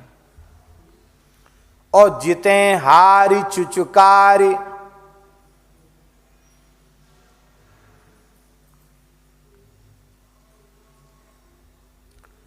राम जी जीत गए और दूसरा सखा हारने लग गया। तो चुचुकारी, जिते हारी चुचुकारी, जो हार जाता उसको चुचकारते हैं। चुचकारना जानते हो? हाँ ऐसे, इसको कहते चुचकारना। इसको चुचकारना, कोई बात नहीं कोई बात नहीं, अरे ठीक है, तुमने ही तो हमको जिताया, हमारी जीत थोड़ी तुम्हारी जीत भई है, ऐसा भी करते।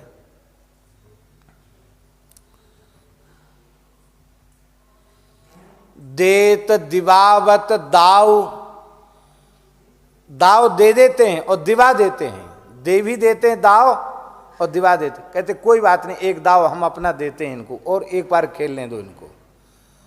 जानबूझकर दाव खुद दे देते हैं। और लक्ष्मण जी बड़े सावधान रहते कि हार राम जी की नहीं होना चाहिए। क्यों? रघुपति कीरति विमल पताका, दंड समान भयु जस, वो डंडा झंडा लिए हैं, वो झुकना नहीं चाहिए झंडा। तो अब कहते चलो इतना तो हमने संभाला। राम जी कहते कोई बात नहीं, अभी हमारे पास दाव बाकी है ना, एक दाव और हम उस पार्टी को देते हैं, लो। देते भी हैं दाव, दिवा भी देते हैं, ऐसा इनका स्वभाव है। अब गुरु विश्वामित्र जी के साथ राम जी गए, तो सबसे पहले राम जी ने कौन सी लीला की? ताटका वध के पश्चात विश्वामित्र जी के यज्ञ का रक्षण तो किया ही, अब वहां से अहिल्योद्धार किया। ताड़का तो मारी, ताड़का मार के गए वहां सिद्धाश्रम में, विश्वामित्र जी के यज्ञ की रक्षा भी कर ली। और इसके बाद राम जी जनकपुर पधारे विश्वामित्र जी के साथ। तो वहां क्या हुआ?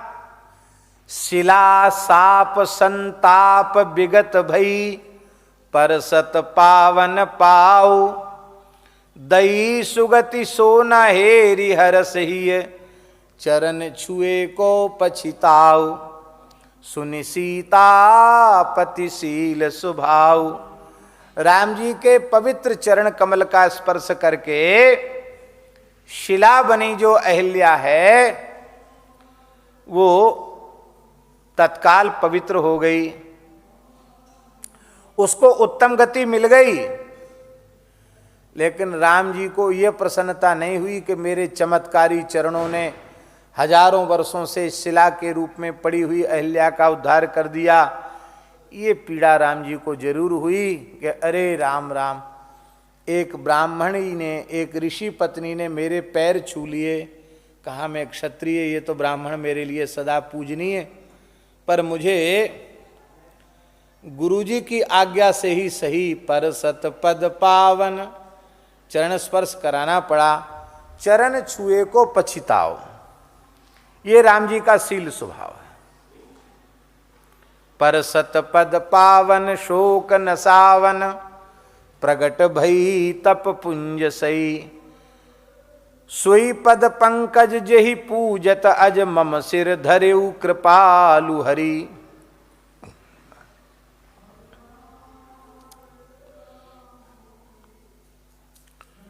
इसलिए गोस्वामी जी ने कहा, जो अति मन भावा सो बरु पावा, गई पति लोक आनंद भरी।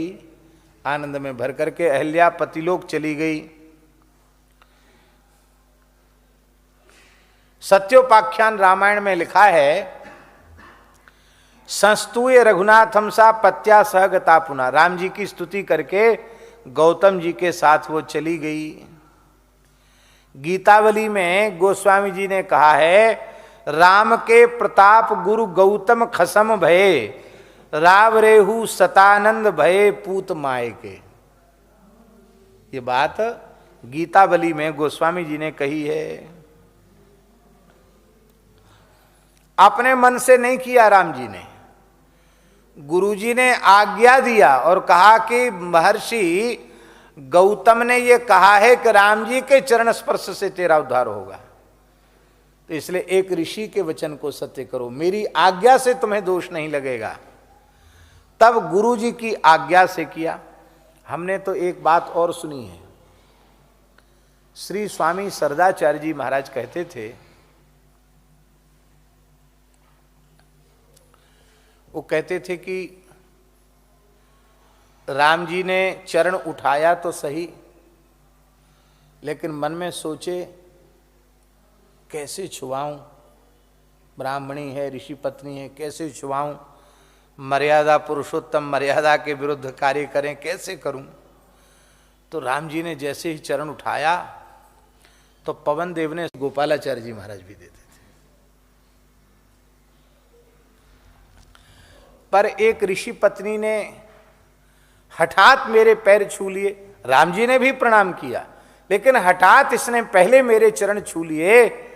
इसका पश्चाताप राम जी के भीतर था, और अब ये इसका पश्चाताप था, तो अब क्या करूं। तो गोस्वामी जी ने राम जी की पीड़ा को व्यक्त कर दिया।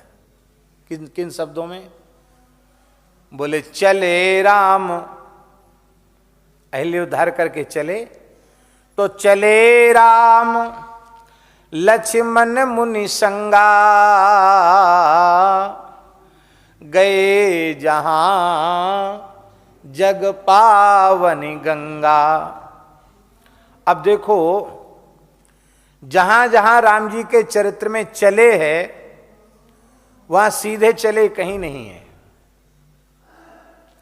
हरसि चले मुनि भय हरन, हरसि चले मुनिवर के साथा, हरसि चले मुनि वृंद सहाया। जहां जहां चले वहां हरसि शब्द जरूर आया है, पर यहां राम जी हरसि चले नहीं, चले राम, राम जी चले, माने राम जी में हर्ष है ही नहीं, इसलिए चले राम लक्ष्मण मुनि संगा, चले हैं। अब जग पावनी गंगा क्यों? बोले, राम जी के मन में आए कि चलो अब गलती तो हो ही गई है, जो हुआ सो हुआ, पर ये गंगा जी जग पावनी है, इनका स्नान करने से हमारा प्रायश्चित हो जाएगा। तो यहां से उदास होकर चले थे और गंगा जी में गोता लगाया, तो राम जी प्रसन्न हो गए। बोले, चलो, जाने अनजाने कोई दोष पाप बन जाता तो गंगा स्नान से समाप्त हो जाते हैं। चले राम लक्ष्मण मुनि संगा, गए जहां जग पावनी गंगा। गंगा स्नान से मेरा पाप नष्ट हो जाएगा। ये माधुरी का भाव, वैसे तो भगवान का नाम सबको पवित्र करने वाला है, गंगा जी भी तो उनके चरणों से ही प्रकट भई हैं। अब एक सुंदर भाव दे रहे हैं 5वें पंक्ति कड़ी में, भवधन भंज निदर भूपति, भृगुनाथ खाए गए ताऊ, क्षमि अपराध क्षमाए पाए परि, इतो न अनत समाऊ।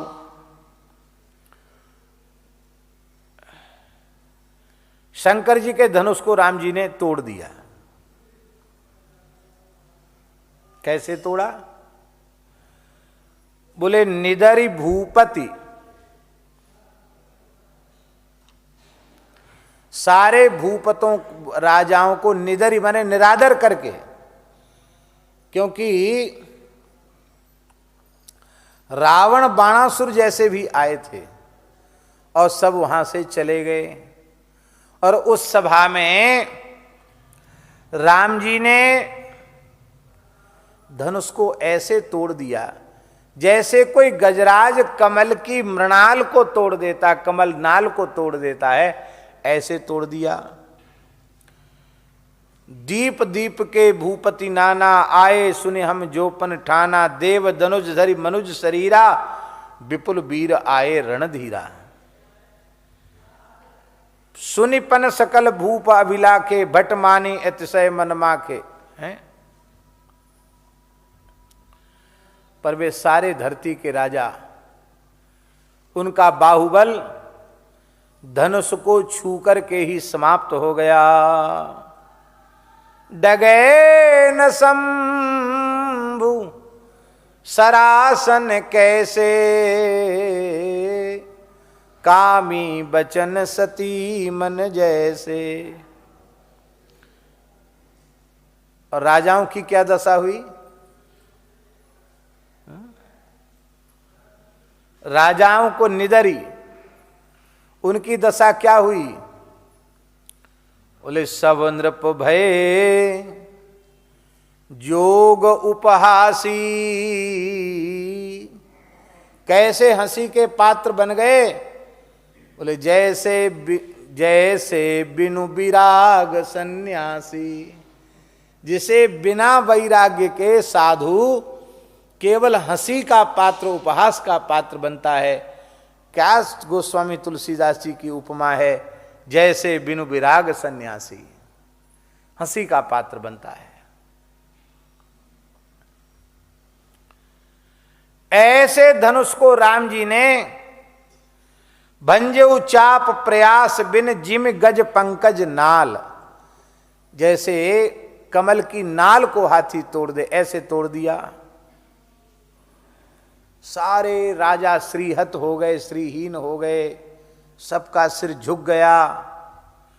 और भृगुनाथ खाए गए ताव, ताव माने ताव खा गए, ताव पे आ गए, गुस्सा हो गए। टूटे हुए धनुष को देख करके परशुराम जी को ताव आ गया।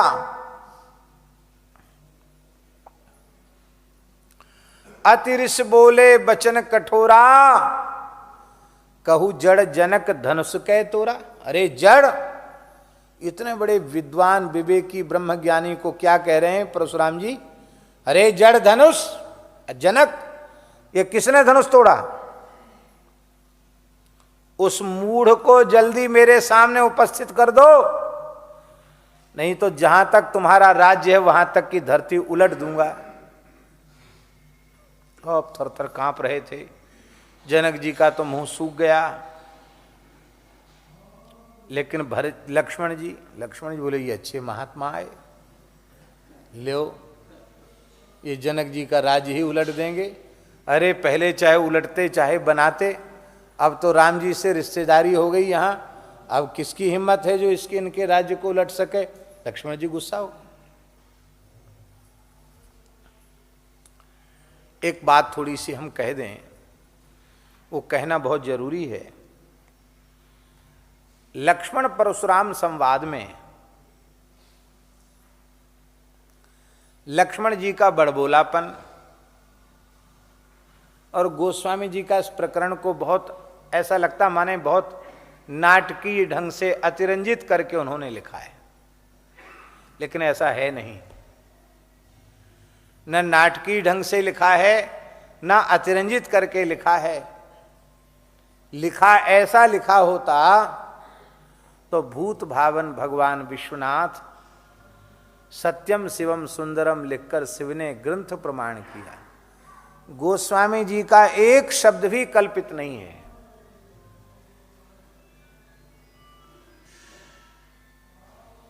कोई भी बात गोस्वामी जी की अशास्त्रीय नहीं है, मनः कल्पित नहीं है। इसलिए किसी सामान्य कवि का काव्य नहीं है, ये वेद तुल्य है, सामान्य नहीं है गोस्वामी जी की रचना।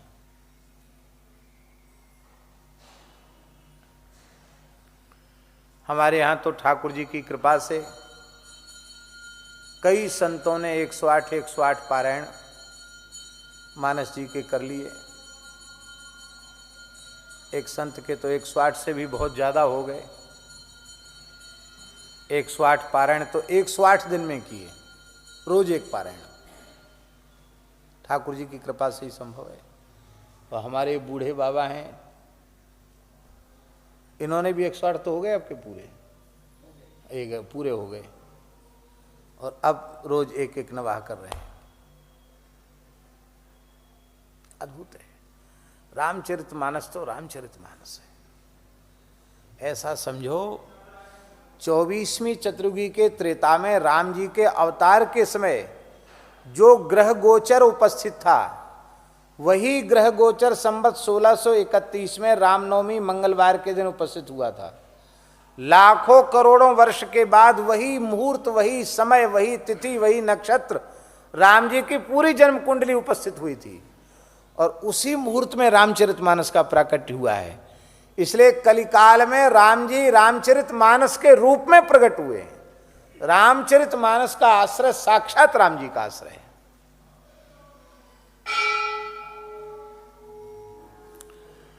परशुराम जी महाराज जब भगवान के 10 अवतारों में अवतार हैं, तो वे श्री राम तत्व को न जानते हों, अथवा शेष तत्व श्री लक्ष्मण जी को वे न जानते हों, ये कहना उनकी भगवत्ता पर, उनके अवतारत्व पर संदेह व्यक्त करना है। फिर वो अवतार कैसे भगवान के? और शेषावतार लक्ष्मण जी, जीवों के आचार्य लक्ष्मण जी, वे भगवद अवतार परशुराम जी को न समझ पावें, ये कहना भी लक्ष्मण जी के शेषावतारत्व पर प्रश्न चिन्ह खड़ा करना है। लक्ष्मण जी के दिव्य ज्ञान को संदेह के दायरे में रखना। लक्ष्मण जी परशुराम जी को जानते हैं, परशुराम जी लक्ष्मण जी को जानते हैं, राम जी को जानते हैं, फिर ये नाटक क्यों?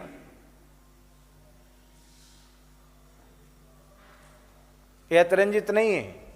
ये नाटक केवल इसलिए है कि दोनों योजना बना के आए हैं कि हम ऐसे कहेंगे, तुम ऐसे कहोगे।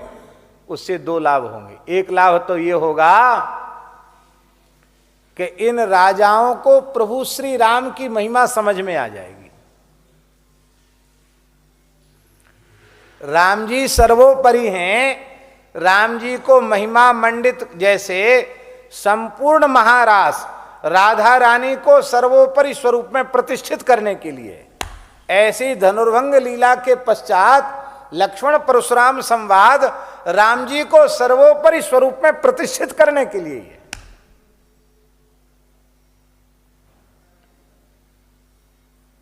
इसलिए सारा खेल समाप्त होने के बाद परशुराम जी स्तुति करते हैं और क्षमऊ क्षमा मंदिर दो भ्राता, दंडोत प्रणाम करते फिर चले जाते। ये तो सबने अपनी आंखों से देखा। 21 बार धरती को क्षत्रियों से विहीन करने वाले भगवान परशुराम प्रणाम करके जा रहे हैं, परिक्रमा करके जा रहे हैं। और ये नाटक न होता तो राम जी की महिमा किसको समझ में आती?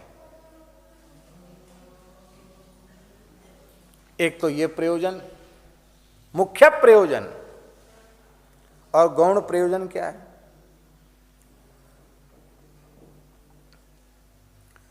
राम जी के गले में जानकी जी ने जयमाला डाल दी और दुष्ट राजा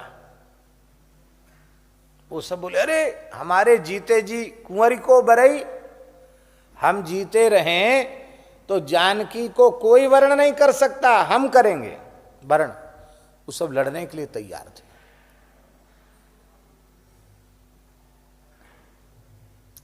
लक्ष्मण जी ने सोचा कि यहां तो पनवारे बिछने वाले हैं, लड़ुआ लुढ़कने वाले हैं, ब्याह की ज्योनार होगी, लड़ुआ लुढ़केंगे, खूब खीर मालपुआ चकाचक चलेगा, और उसके पहले ही क्या सुंदर श्री सीताराम विवाह की रसमयी लीला, और उसके पहले जनकपुर की धरती रक्तरंजित हो जाए, ये ठीक नहीं है। और यदि परशुराम जी न आते, लक्ष्मण परशुराम संवाद न होता, तो जनकपुर की धरती रक्त रंजित हुए बिना बच नहीं सकती थी। युद्ध जरूर होता है, वो सब लड़ने की तैयारी में थे। जैसे ही परशुराम जी आ गए,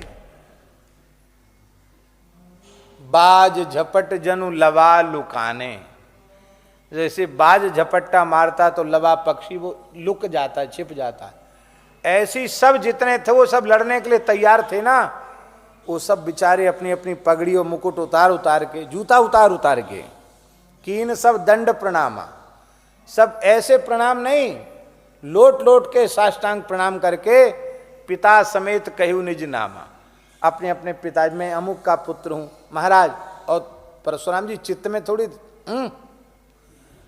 लीला में तो एक वो क्या कहते हैं, एक बोला, एक बना के रखते हैं कपड़े का, क्या कहते हैं उसको, हैं कुर्रा, हाँ, तो कुर्रा बना के रखते कपड़े का, ऐसे ऐंठ के उसको गिदौगल जैसा बना लेते हैं, हाँ, तो गिदौआ जैसा बना लेते हैं, और एक लंबी है, हाँ, तो जो दंडोत प्रणाम करता है उसको उसी से आशीर्वाद देते, तड़ाक तड़ाक दो चार मार देते हैं। तो ऐसे करता बेचारा, देखा होगा लीला में आपने, हैं करते हैं वो जो, वैसे तो कहीं नहीं लिखा है कि वो लेकर के परशुराम जी आते हैं, लेकिन लीला में हमने जरूर देखा, चाहे जहां की लीला हो, परशुराम जी वो कोड़ा जैसा जरूर लेके आते हैं पीटने के लिए। तो श्री सीताराम विवाह का रस प्रकट करने के लिए ये परशुराम जी और श्री लखनलाल जी ने नाटक रचा है। वस्तुतः वे उनको जानते हैं, वे उनको जानते हैं। एक ब्राह्मण की, एक ऋषि की महिमा न जाने, श्री रामानुज न जाने, ये कैसे संभव है। तीसरी बात, लक्ष्मण परशुराम संवाद न होता तो राम जी का शील गुण प्रकट न होता। जिसने इतना बड़ा काम किया हो और जयमाला पड़ी हो, विश्व विजय हो गई महाराज उसकी, सारी धरती के राजा आए हैं, देवलोक से भी देवता आए हैं, सब हार गए, सबका ऊपर जीत हो गई, और इतनी बड़ी जीत के बाद भी राम जी में अहंकार नहीं है। राम जी का शील स्वभाव, राम जी की विनम्रता वैसी ही है जैसे पहले थी। तो राम जी का विशिष्ट शील गुण, और ऐसे भृगुपति बकहीं कुठार उठाए, बकहीं, तुलसीदास जी जैसे मर्यादित महान कवि ने बोला ही नहीं।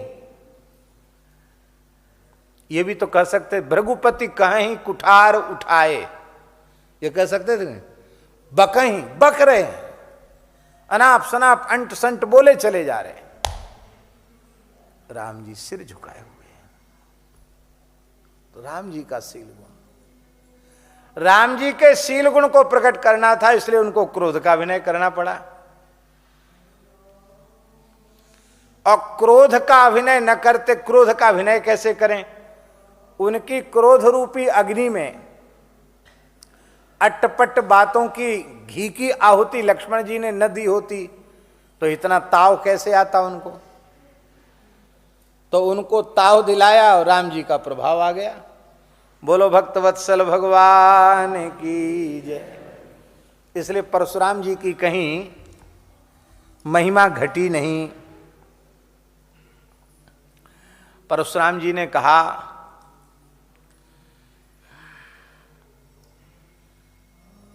उलट दूंगा वहां तक का राज्य, बुलाओ उसको जल्दी, नहीं तो अनर्थ हो जाएगा। भगवान श्री राम आए, चरणों में प्रणाम किया। और क्या बोले राम जी, क्या बोले? नाथ शंभुधन भंजनिहारा, हुई है को एक दास तुम्हारा। शिवधन तोड़ने वाला आपका कोई दास ही हो सकता है। अच्छा, तुमने तोड़ा धनुष? ऐसे पूछ रहे हैं जैसे परशुराम जी न जानते हो। तुमने तोड़ा? बोले हाँ।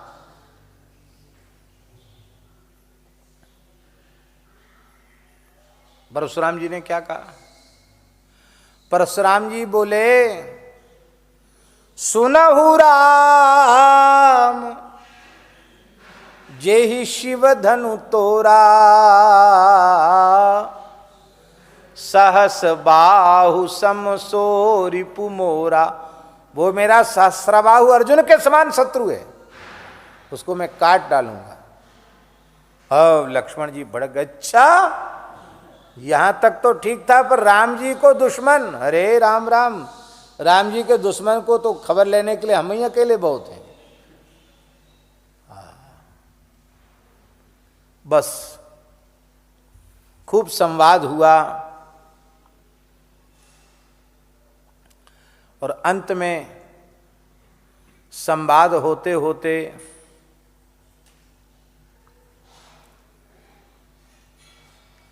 परशुराम जी यहां तक बोल गए कि तुम भी कम कुटिल नहीं हो। तुम धीरे से इसको इशारा कर देते हो, ये कड़वी कड़वी बात बोलता है, जब मैं ज्यादा गुस्सा होता हूं तो तुम पांव पकड़ लेते हो। अरे तुम भी कम नहीं हो कपटी, तुम बहुत भीतर के बदमाश हो, तुम बहुत छली कपटी हो। राम जी बोले, ले अब तक उसी से अटक रहे थे, अब हमसे ही अटकने लग गए। कतऊ सुधायु ते बड़ दोसु, टेढ़ जान संशय सब काहू, बक्र चंद्रमही ग्रसय न राहु। अब उसको छोड़ के हमारे ऊपर महाराज का कोप हो गया। सुनो सुनो राम जी, क्या बोले? तुमने धनुष क्या तोड़ दिया? तुम्हारा अहंकार सातवें आसमान पर चला गया। इतना गुस्सा, इतना अहंकार, धनुष तोड़ दिया हमने। भंजेऊ चाप दाप बड़ बाड़ा। राम जी ने कहा, हे महर्षि, आप कहते धनुष तोड़ने से अहंकार बढ़ गया। भगवान, जो हम निदरहि विप्र बदी, सत्य सुनहु भृगुनाथ, तो अस को जग सुभट जही भय बस नावहि माथ। यदि हम ब्राह्मण का तिरस्कार करें तो हे परशुराम जी महाराज, ऐसा कौन है जिसके सामने भयभीत होकर हम सिर न झुकावें? अर्थात ब्राह्मण का तिरस्कार करने वाले को सब जगह पराजय का मुंह देखना पड़ता है। हमारी जो सर्वत्र विजय होती है वो आप ब्राह्मणों के चरणों की कृपा से होती, आपकी सेवा का प्रभाव है, ब्राह्मण भक्ति का प्रभाव है। और क्या बोले राम जी? विप्र वंश के असी प्रभुताई, अभय हो ये जो तुम ही डिराई। ये ब्राह्मणों की प्रभुता महिमा ही ऐसी है, जो आप लोगों से डरता है वो दूसरों से निर्भय हो जाता है।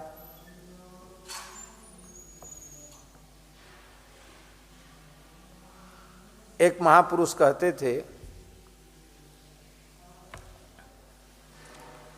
कि राम जी ने ये तो सब किया ही।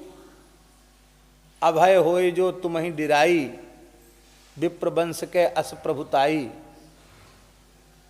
और एक रामायणी जी थे पूज्य श्री राम गुलाम दास जी, वो कहते थे महाराज आप तो त्रिकालदर्शी हैं, हमारे हृदय में ऐसा कुछ हो तो देख लो। तो राम जी के कंठ में जयमाल पड़ी थी और पीतांबर का पटका तो पड़ा ही था। तो राम जी बोले अच्छा देख लो, हृदय में देख लो। वो हृदय में क्या दिखा रहे थे राम जी? भृगुलता का चिन्ह। अभय हो ये जो तुम ही डेराई, देख लो ये चिन्ह। तुम भृगुनाथ हो, भृगुवंश में उत्पन्न हुए हो, वो तुम्हारे पुरखा भृगु जी।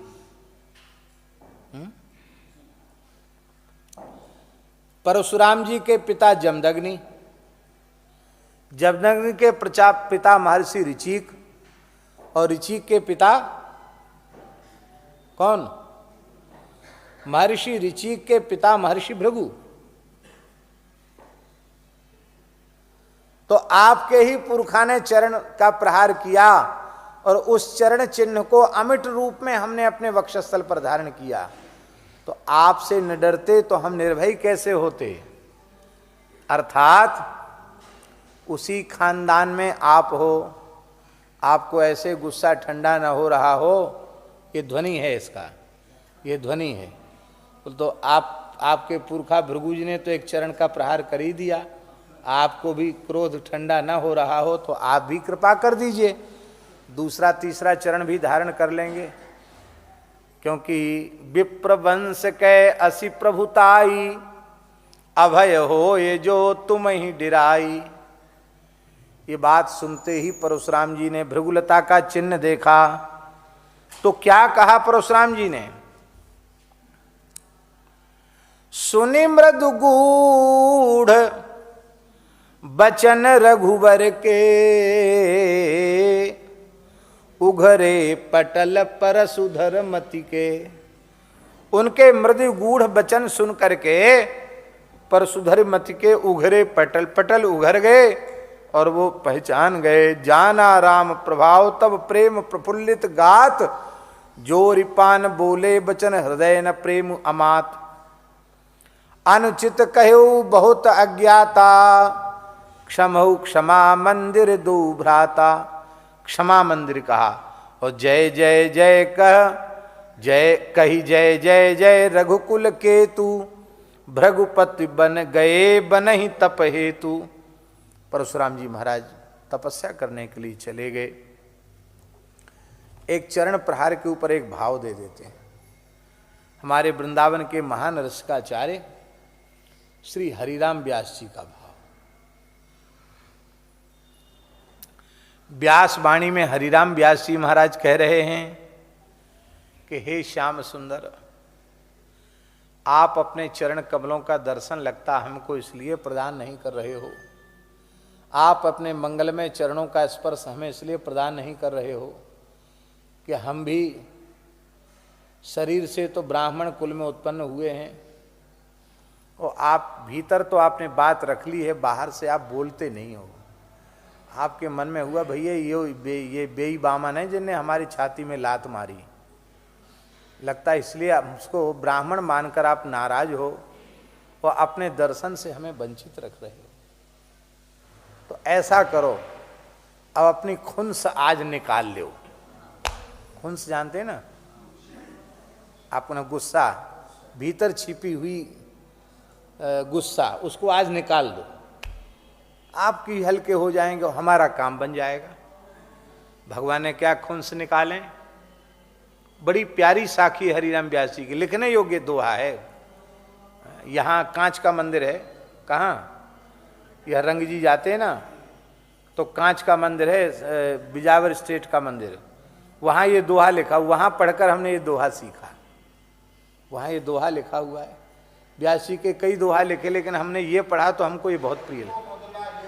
हाँ, तो उस साखी में है, व्यास दास से पतित सो,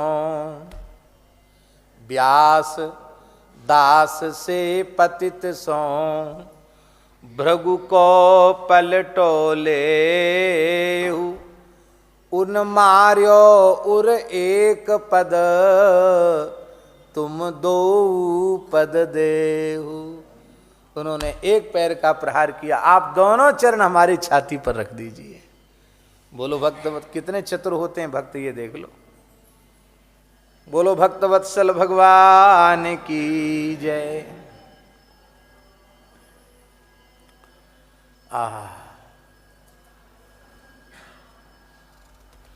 तो क्षमा कराई राम जी ने, और क्या किया?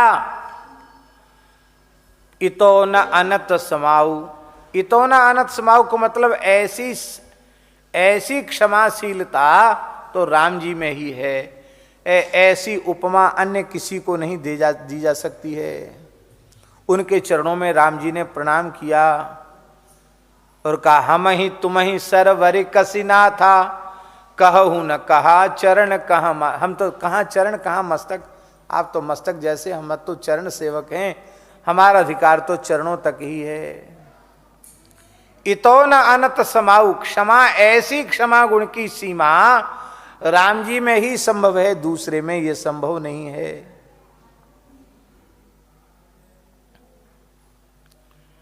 यहां न अनत, अनत का अर्थ क्या है? अन्य अवतारों में भी इतनी क्षमा आपने नहीं की। अन्य अवतारों में क्षमा तो आपने की, लेकिन जहां आप ताव खा गए वहां खा गए ताव। लेकिन रामावतार में तो आपने सरलता की और क्षमाशीलता की हद कर दी। कहते हद कर दी इन्होंने, तो कहते इस अवतार में, तुलसीदास जी का भाव है, बोले इसमें तो आपने हद कर दी। कृष्णावतार में तो किसी ने ज्यादा अट्टपट्ट बोला तो भगवान नाराज भी हो गए। हाँ, उत्तंक नाम के ऋषि, उत्तंक नाम के ऋषि वो नाराज हो गए कृष्ण भगवान के ऊपर। महाभारत युद्ध में विजय प्रदान करा के भगवान द्वारिका जा रहे थे, रास्ते में मिले वो, राजस्थान मारवाड़ में रहते थे वो उत्तंक ऋषि। भगवान का स्वागत सत्कार किया और बोले क्या हुआ? बोले युधिष्ठिर विजयी हो गए हैं और अब हम कृतकार्य होकर द्वारिका जा रहे हैं। इतना सुनते ही महाराज वो क्रोध में तिलमिला उठे। अरे बोले तुम सब समर्थ होते हुए तुमने ही सब गड़बड़ किया, इतने लोग मारे गए और इतनी धरती रक्त से नहा गई और सब जाने क्या क्या कहने लग गए। बोले हम तुम्हें श्राप देंगे, हम मान नहीं सकते, गलत किया तुमने। भगवान हंसने लगे, बोले बाबा जी ठंडे रहो। हाँ, है महाभारत में ये प्रसंग। हाँ हाँ, ये प्रवीणी जी बता रहे हैं। भगवान को श्राप देने लगे हाथ में जल लेके। भगवान हंसने लगे, बोले बाबा जी तुम्हारा साप, मैं परमात्मा हूं, ब्रह्म हूं, कुछ नहीं बिगाड़ेगा तुम्हारा साप। और तुम्हारी तपस्या व्यर्थ जाएगी, इसका अपराध तुमको भोगना पड़ेगा। मैं परब्रह्म हूं, ये महात्मा मान के दंडोत प्रणाम कर लूं, ये तो हमारी भलमनसायत है। हाँ, भलमनसायत कहते हैं ना। वैसे तो मैं परमात्मा हूं, किसको झुक सकता हूं मैं? तो महाराज जब भगवान ने क्रोध किया तो ऋषि ठंडे पड़ गए। हाँ, और यहाँ भी भगवान क्रोध कर सकते, लेकिन कहते महाराज जगह जगह आपने कहीं जरूरत पड़ी तो आप अपनी भगवत्ता भी प्रकट कर दी, लेकिन रामावतार में तो इतो न अनत समाऊ, यहाँ तो आपने हद कर दी महाराज। ऐसी क्षमा, वाह धन्य है प्रभु, ऐसी क्षमा तो केवल आप में ही है। और आगे कह रहे हैं, कहो राज बन दियो नारी बस, गरी गलान गयो राव, ताकु मातु को मन जुगवत ज्यों निज तन मरम कुघाऊ, सुन सीतापति सील स्वभाव। बहुत प्यारी बात।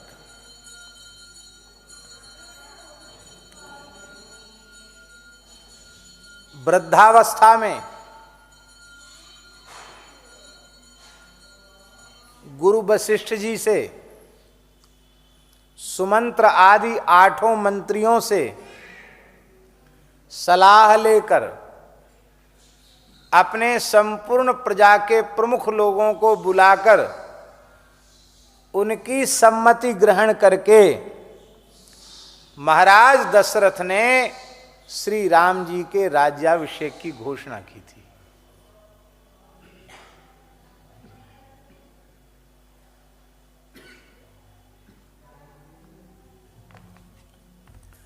अरे राज्याभिषेक छोड़ो, साधुओं के लौकिक उदाहरण में एक उदाहरण हम देते हैं कि किसी को कह दो कि भाई देखो इनको महंत बनाना है। अब स्थान में सबको बता दिया गया कि भाई ये महात्मा है, इसको महंत बनाना है।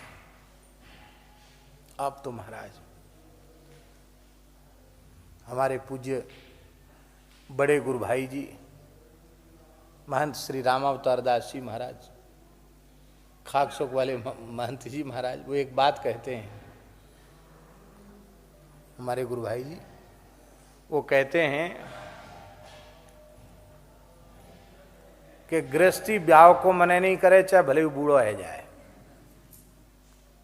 और बोले साधु महंती के लिए मने नहीं करे, चाहे भले दांत सबरे निकल जावा कि मोड़े में दही को दांत ना हुए, महंत बनो ठीक है, कोई बात नहीं। बुढ़ैती में मरते मरते महंत तो है जाऊंगा एक बार, कछु ना होगा तो महंत है भी, महंत होके मरूंगा तो भंडारा तो ठीक ठाक हो जाएगा। ऐसा वो कहते हैं।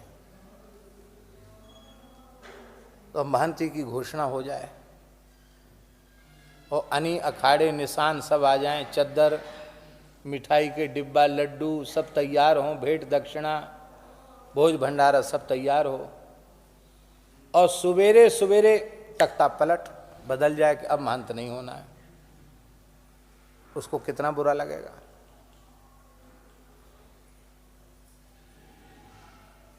बहुत बुरा लगेगा। एक छोटी सी चीज, एक छोटे से स्थान के संबंध की ये बात है। सारी धरती के चक्रवर्ती सम्राट के पद पर अभिषेक राम जी का होना है। सर्वसम्मति से पूरे सब जगह घोषणा हो गई, पूरे अयोध्या की सजावट हो गई, रात भर में पांसा पलट गया।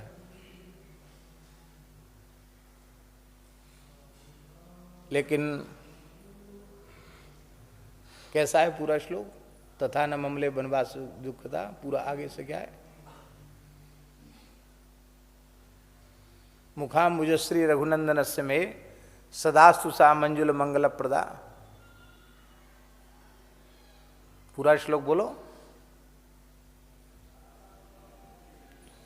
प्रसन्नताम यान गताभिषेकतस्तथा न ममले बनवास दुःखतः मुखाम्बुजश्री रघुनंदनस्य में सदास्तु सा मंजुल मंगल प्रदा। राज्याभिषेक की घोषणा होने पर भी जो मुस्कुराहट उनके मुखारविंद पर थी, दूसरे दिन राज्याभिषेक से वंचित किए जाने पर अब वंचित भी नहीं किया गया, जंगल में भेज दिया गया। और ऐसे वैसे नहीं कि रथ होता, हाथी घोड़ा होता, तंबू टेंट गाड़ लेते, जहां जाते वहां सो नहीं। तापस बेश विशेष उदासी 14 बरसी राम वनवासी। पर राम जी की प्रसन्नता में अंतर नहीं आया।